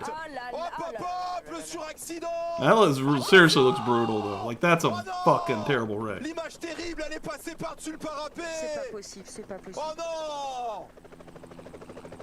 Oh, no! What the fuck, dude? I hope that person's legit okay, because that looks horrifying. I mean, dude, he didn't move after. He had to have been out. Oh, updates. Broke 5 ribs. Holy cow. Damn. I believe it. Oh my God. Let me get the sound back here. Jesus Christ, dude. Smart? No, I had not. How did it go on from there? He kept on talking about it, and after a while I realized he was serious. So I decided to help him. And can you tell us how long had he been talking about it before you decided he was serious and you decided to help him? A couple of weeks. And how often would Bill Flynn talk about it? Probably once a day. Now, where would Bill Flynn talk about it with you? Usually at JR's house after school. And who would be present for these conversations? Bill, myself, JR, and on some occasions Remy. Now, did you know a girl by the name of Cecilia Pierce? Yes, I did. How did you know Cecilia Pierce? From school. Was she a friend of yours? No. Did she hang out with your crowd? No, she did not. Did you at any point or any time have any discussions with Cecilia Pierce concerning the murder of Gregory Smart? No, I did not. Now, up to that time, you were still going to Winnicott High School, is that correct? Yes, I was. Did you ever hang out or visit the defendant in her office at the SAU 21 building? No, I did not. Let me ask you, what was your feelings towards the defendant at this time? I disliked her. Why did you dislike her? Just didn't really like her. So you weren't friendly with her, you didn't hang out with her, you didn't just go over there to her office at all? I was social to her, and when we talked to each other, we'd like say hi and stuff, and I'd say hi back and stuff because Bill liked her. That's as far as it went. Now, when you were discussing with Bill Flynn, or I should say Bill Flynn was discussing Gregory Smart, what kind of discussions would you have? Bill would ask ways to kill him, and we'd all suggest ways to kill him. What kind of ways did you come up with? Drive-by shooting was one idea, a mugging gone bad, different things. What do you mean by drive-by shooting? Bill had known where Greg worked. He knew that he was an insurance salesman. To steal a car and just one day pull up and shoot him. Well, why didn't you do that? Stealing a car and doing that would have been way too risky. What other kind of ideas did you come up with? Pretty much the only one I can think of besides that is to attempt to mug him. Well, make it look like we were attempting to mug him and just shoot him. Now, as Bill was having all these discussions with you, were you taking him serious at this point? After a while, yes. How long a period was it where you weren't taking him serious? Or was there a period when you weren't taking him serious? A period of a couple weeks that I wasn't really taking him serious. And then, after you started taking him serious, did you ever try to talk him out of it? After I decided to take him serious, no. Why not? Because his mind was set on it. Now, was JR taking part in these discussions as well? Yes, he was. Can you tell us approximately what month or time period was that you understood it to be serious and your conversations were serious? The month of April. April of 1990? Yes. Did there come upon a time, let me rephrase it, did there come a time when you had a set plan and you understood what the plan was going to be? Probably the last week in April. Can you tell us at that point what the plan was? Bill had known through Pam that Greg was gonna be home late on May 1st, and that she had a meeting May 1st that was until 10 o'clock, so that covered her from being home. And it was decided upon after the night to kill him. And the plan was to make it look like a botched burglary, that he walked in doing it. And what were you going to do inside the apartment to make it look like a burglary? Ransack the house, take certain items. Now,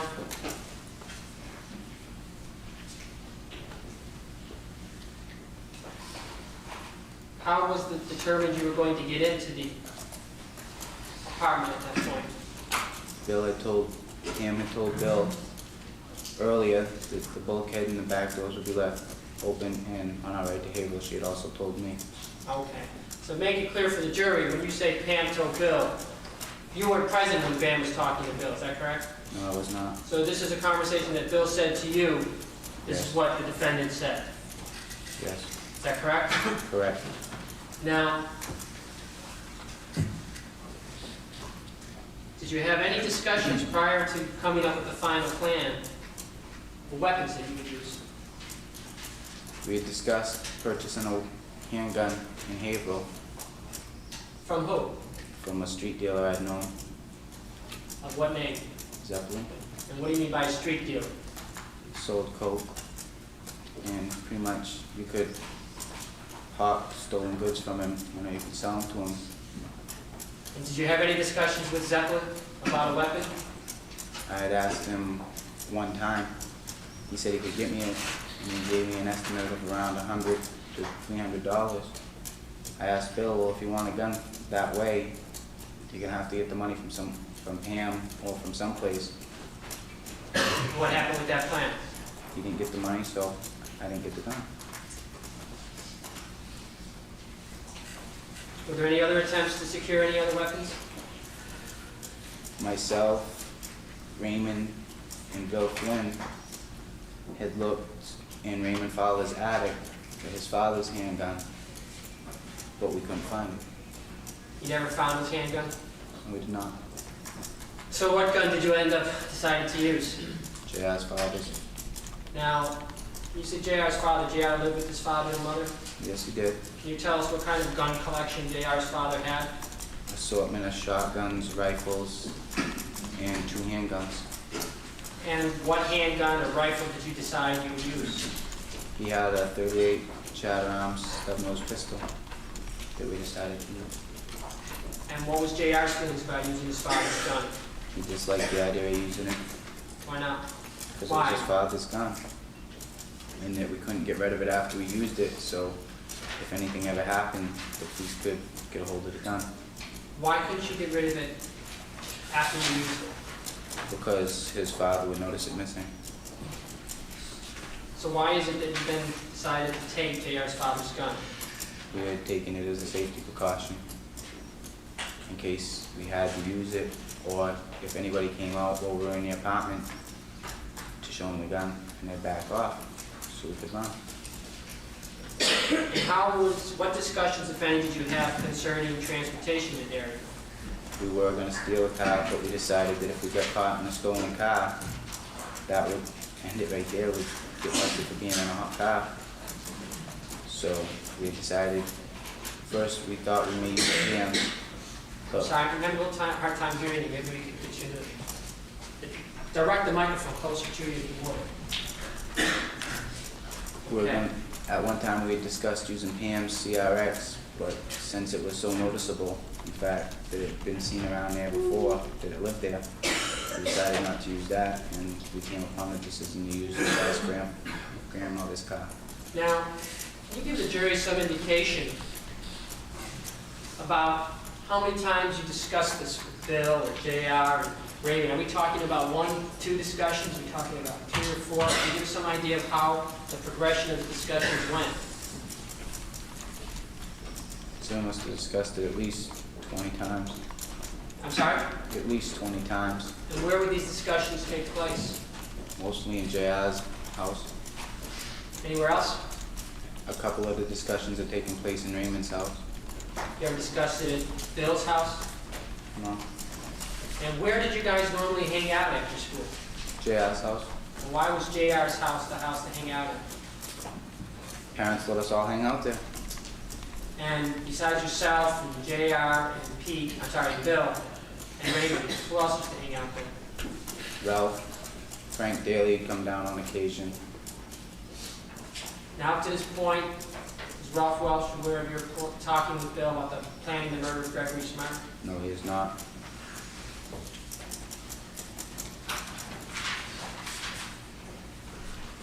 Now,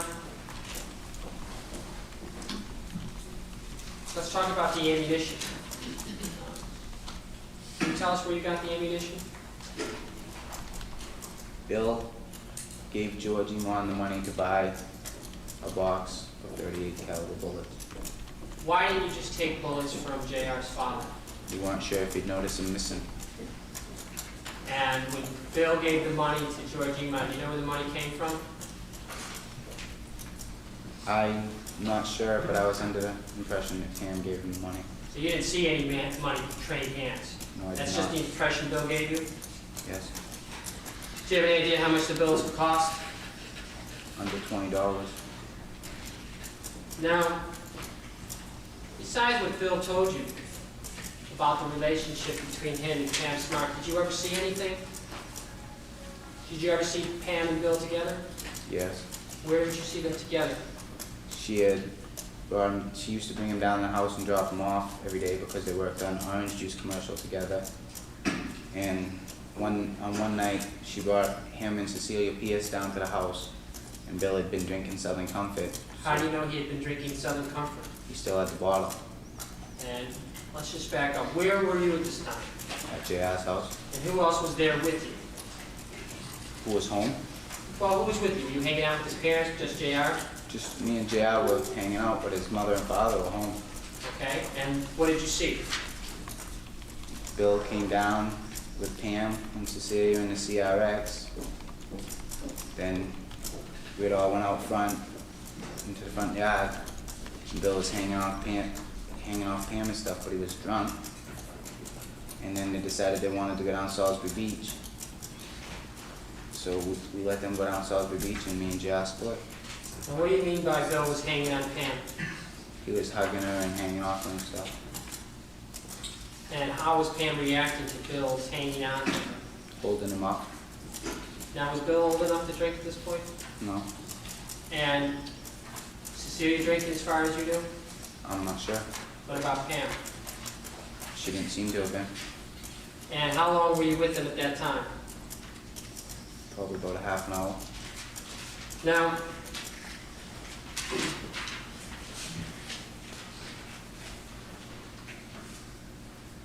do you ever recall a time in April of 1990 of dropping Bill Flynn off at Winnicott High School? Yes. Can you tell us what you recall about that day? We had went to the mall to buy concert tickets earlier that day. Myself, Bill, JR, Raymond, a friend of Raymond's, Danny Blake, and another kid we knew, Chris Goslin, whose car we were using. Do you remember what kind of car it was? A blue Ford Escort. And you mentioned Danny Blake. Was Danny Blake a friend of yours? Yeah, What kind of friend was he? just a kid I knew. Was he someone you knew as well as Bill and JR? No, Just a friend of a friend? yeah, Now, you went to buy concert tickets for which concert? Motley Crue and Providence. Van Halen. Everybody buy tickets at that time? I'm pretty sure, yeah. Do you know?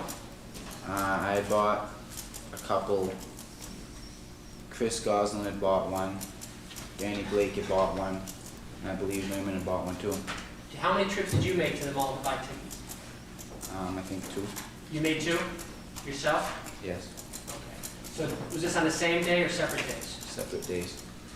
Now, on the way back from the mall, what, if anything, was happening inside the car? On the way up to the mall, we were moving around. I knew some lady. But on the way back, everything was normal. We just dropped Bill and Rainey off at the school. Now, when you say you moved lady, just for the benefit of those of us who don't know what you mean, what do you mean? Drop Drop your my pants? pants and showed her my ass. This is like to another car that was driving on the highway? Yes. Is there any other kind of horsing around that made you remember this particular trip? The fact that we're all crammed into the escort, And where were you crammed? the back of the hatchback. And do you recall what time it was that you dropped Bill off to high school? No. All right, can you tell us what happens when you get to Winnicott High School? Where you drop off Bill, who's with him? We dropped him off in front of the administration's building, and him and Raymond get out. Went around back. I guess they were going to Pam's office. When you saw them get out, did you see where they went? I'm not sure if they went through the front door or the back. I wasn't paying any attention. You just saw them get out of the car. Yeah. Now, did you know where they were going at that time? I knew they were going to see Cam, that's it. And you didn't go with them? No, I did not. And after you dropped them off, you weren't driving, correct? Correct. Where did you go then? Back to JR's house. And did you see whether they actually went into the building or what they did? No, I wasn't paying any attention to him. Then, I'm sorry, where did you say you went? Back to JR's house. Now, what was your motivation for taking part in this murder? Bill was my friend, and I didn't want to see him get caught for committing murder. And there were financial gains, but my main motive was to help Bill because he was my friend. What makes you think Bill would have gotten caught? Then from later on, I learned there's an earlier attempt where they'd gotten lost. Well, that's what I was told at the time. So I figured he wasn't doing something right. So this earlier attempt, you had nothing to do with any earlier attempt to kill Gregory Smart. No, I did not. And your only knowledge of it is what you were told? Yes. It was after that, at some point, that you decided that you better help Bill? I had known about planning before that, but that was when I decided to help him, yes. Now, you said there were financial considerations. What was your understanding of the financial considerations? Through Bill, I was told that we were allowed to take anything we wanted out of the house, including the stereo, VCR, jewelry, and there was to be a payment of $500 apiece. And what did that pay? I'm sorry. I missed it too because I said Van Halen. That's my bad. I literally didn't hear what they said either. That is my bad. Sorry about that, Leah. Start out as, do you recall? Oh shit, Jesus Christ, Jen, you are insane. Sorry, I had to jump off at the last stop. Had this train derailed. Love you guys. Jen, I love you. Oh my God, you are incredible. It's your birthday and you're hooking me the fuck up right now. Like, oh my God. Physical. Oh my God, that's the best right there. Let's get physical. What a great song. I always love that song. Jen, thank you so much. Holy cow, dude. I'm getting you back in here. Yeah. Went absolutely insane this morning, Jen. Thank you. Oh my God. Hope you have the best birthday ever. 1,000 and then it was dropped to 500 apiece. Why do you know? Why was it dropped to 500 apiece? I do not know. And where was the money going to come from? From the insurance 500? policies that Pam collected. And how much money was Pam to collect? Cheap hitting you. $140,000. Now, was that information given to you by Pam? So you're gonna get $140,000. You guys get a $500 apiece. How about that? To do this murder for me. Or by Bill? We'll just all go our separate ways and forget about it forever. Do you know, are you What? familiar with or know of any payment to JR? He was given a set of Kenwood box speakers that belonged to Greg. How do you know that? They were in Greg's truck. And how do you know they were given to JR? Because they were in his room and I watched him unhook the stereo. Where were you when they unhooked the stereo? Sitting on the back of the pickup truck. Whose pickup truck? Greg's. And how was it that you were sitting on the back of Greg's pickup truck? It was down in it was down in JR's yard. He was unhooking the stereo for Pam.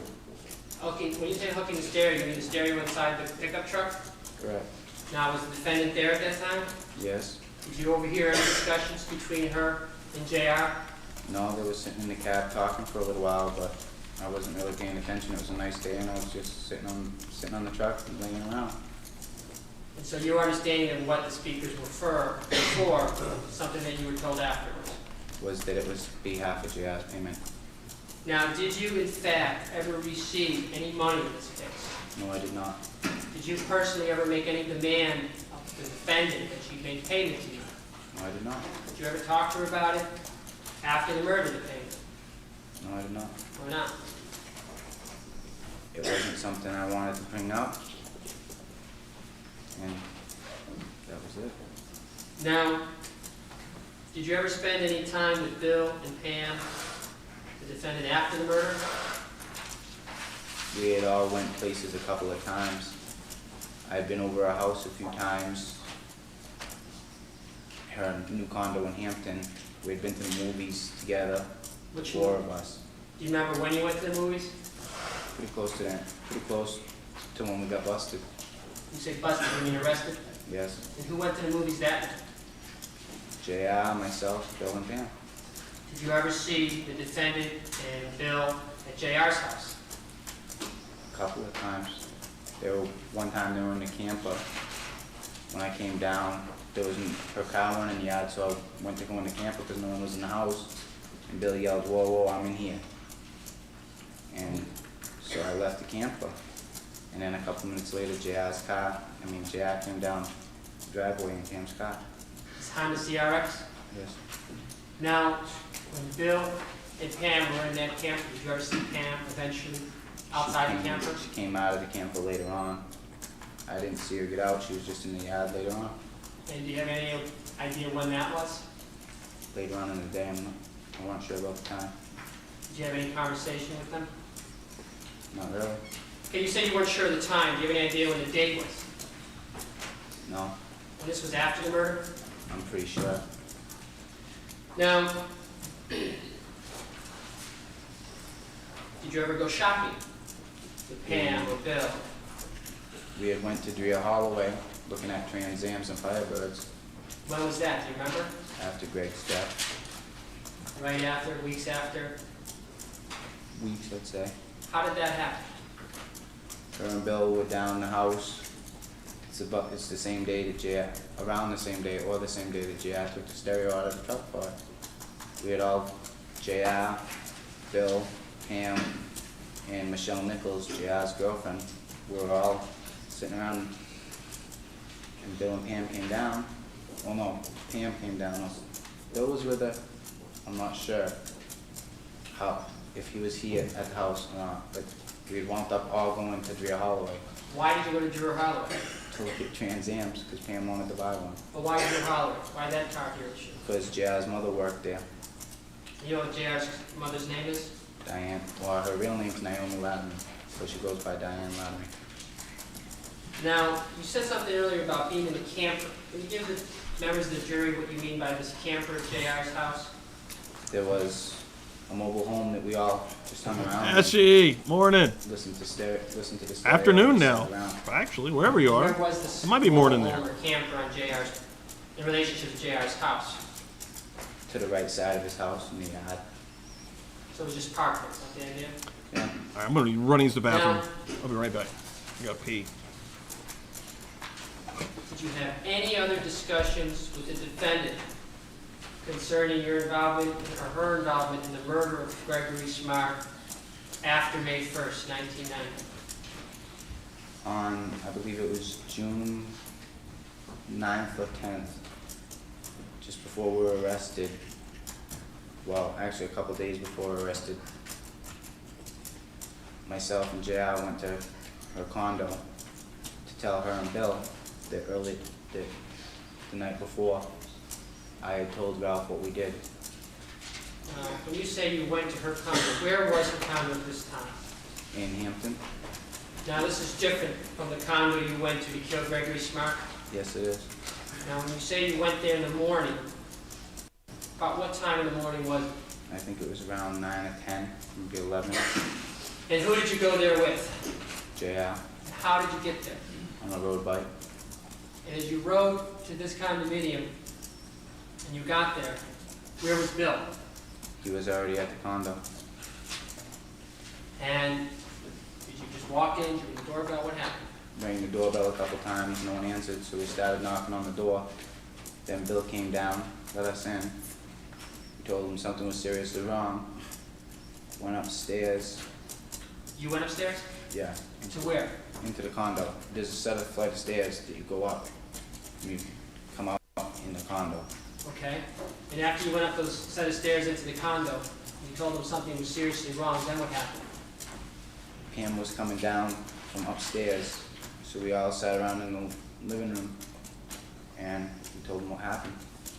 What did happen that made you go to Pam Smart's house that day?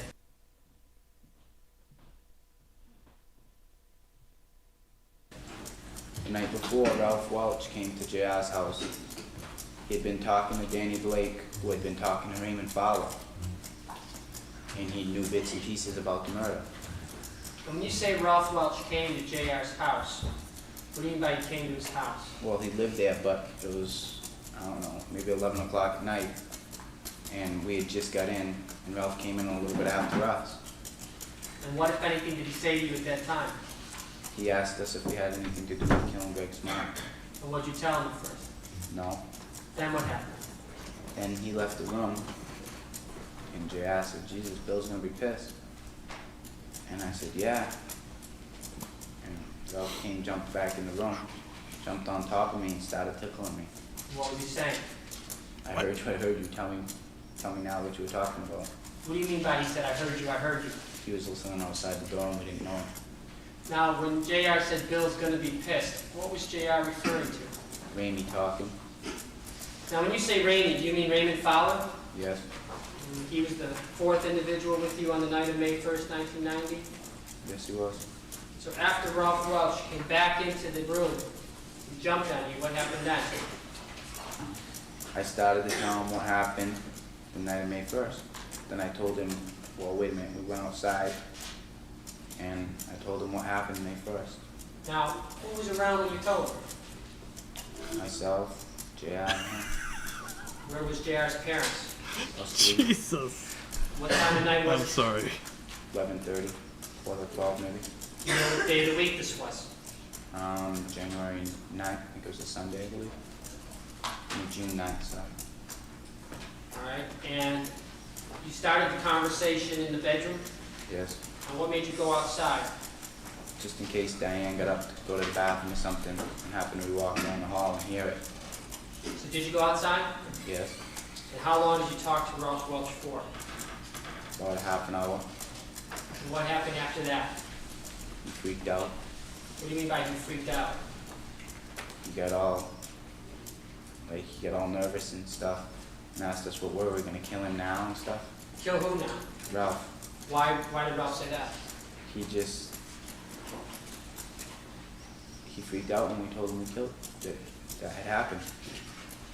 So then what happened? He took off. And Who then took off? Ralph, Did there come a time when you saw Ralph again? the next day, Now, where did you spend the night? up JR's house. And what happened the next day? The next morning, Ralph came in the house, well, came into the bedroom, sat down on my bed. I got up, and he said, I don't want you and Bill around the house anymore. And I told him, no way, I would come around when I felt like it. And he told me, well, I didn't stay away from the house, he was gonna make me stay away from the house because he didn't want me around the baby, which was JR's nephew. It was his sister's son. And I said, look, I'll come around when I feel like it. So he told me, well, if I came around, he was gonna, we were gonna fight. And he said, I ought to step outside right then. I said, fine. And we walked up the driveway and halfway up the driveway. This is why I don't fuck with people. This is why I don't get involved with anybody. And what was JR doing? And if you do, you better make sure they're good people. Watching. Yeah, And people how long did you suck. wait for? Maybe about 10 minutes. Then what happened? Ralph got up, started walking down the driveway towards the house. We started walking off towards my house. And he told us, look, he said, I don't want either one of you coming back here. And he was crying. So we just walked down to my house, got the road bike, and went to Pam's house. How far from JR's house is it to your house? About a mile. So you walked to your house? Yeah. Well, why did you decide to go to the defendant's house? We had to tell him that I had told Ralph and that he didn't take it. Right. Well, were you surprised by the reaction of Ralph Welch? Yes, I was. Why? Because I'd known him for over 11 years. And what did you think would happen when you told Ralph Welch? I thought he'd be shocked at first, but since he had known me for so long, that he wouldn't say anything about it. Did Ralph Welch say anything to you that he was going to the police? Not at first, no. So what did you then do? We had went. Like, someone's always going to say something, Once we too. were over Like, not trying to Pam's take up house. for him, but just... We had Oh. Bill call Ralph from Pam's house to his girlfriend's house in Northampton and try talking him into believing it was just a joke. Now, before that phone call was made, let's back you up to when you walk into the condominium unit in Hampton with defendant lived. By the way, how close was that condominium unit to Hampton High School? I mean, to Winnicott High School? The athletic field separated. So all you had to do is walk through the athletic field and you could go to the defendant's condominium. Pretty much, yeah. So when you drove the bike there, this is a motorbike, correct? Yeah. You go inside the condo unit and tell Bill something is wrong. You say, Pam comes downstairs. Is that correct? Yeah. What, if anything, do you say to the two of them at that time? I told her that I had told Ralph, but that I hadn't directly mentioned her. And I told Bill that I wasn't sure if he was gonna go to the cops or not. But right now he was at Michelle's house, so we should try calling him and see if we can't talk him out of it. And how was Bill, what was Bill's reaction to this news about Ralph Welch? He didn't like it, he got scared for a little bit, and then we called and tried talking him out of it. And no How one was keeps the defendant secrets. react to this news? No one. She was upset about it. And after, what was Bill's purpose in calling Ralph Welch at that time? See if we could talk him into believing it was just a joke. And what success I was did just kidding, Bill bud. have in doing that? None whatsoever. Sorry? He didn't talk him out of believing it. Now, were there any other phone calls made at that time with the condominium unit? Yes, we called Raymond in Maine And what was that for? to have him come down to Hampton so we could talk to him to get all of our stories straight. What do you mean by get all of your stories straight? That way, if the cops decided to come and question us, we could know what to say. And after you called Raymond in Maine, what happened? He told us he'd come down, so we sent JR over to Tux Field in Hampton to wait for him. And when JR went to Tux Field in Hampton to wait for him, where were you? I was at the condo still. And what happened next? Judge, I'm going to interrupt now. We'll adjourn for the evening. Ladies and gentlemen, please leave your notebooks in your seats. The bailiff will pick them up. I assure you no one else will read them, and they'll be on your seats tomorrow morning, and at the end of this trial, your notes will be destroyed. So just leave them in your seats for now. Have a nice evening. Please don't discuss this case, and we'll see you tomorrow morning at 9:30. Thank you. All right. Oh, man, we got a part 2 with that. Oh, man, another hour with Randall next Sunday is going to be happening here on Murder Church. Wow.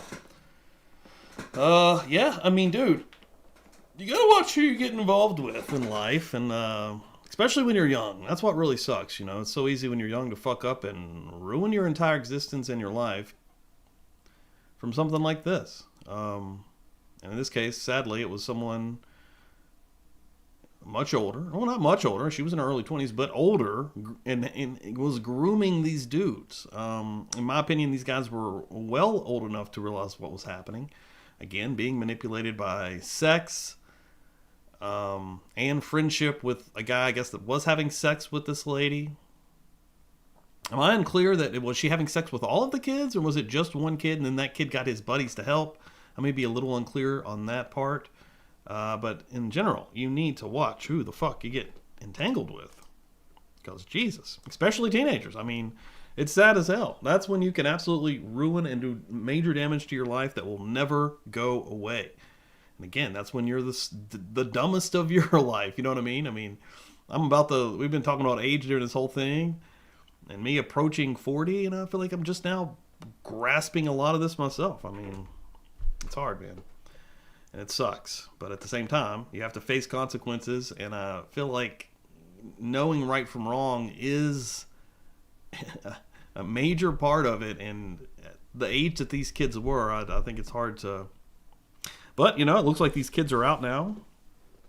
The lady is still in prison trying to get out herself.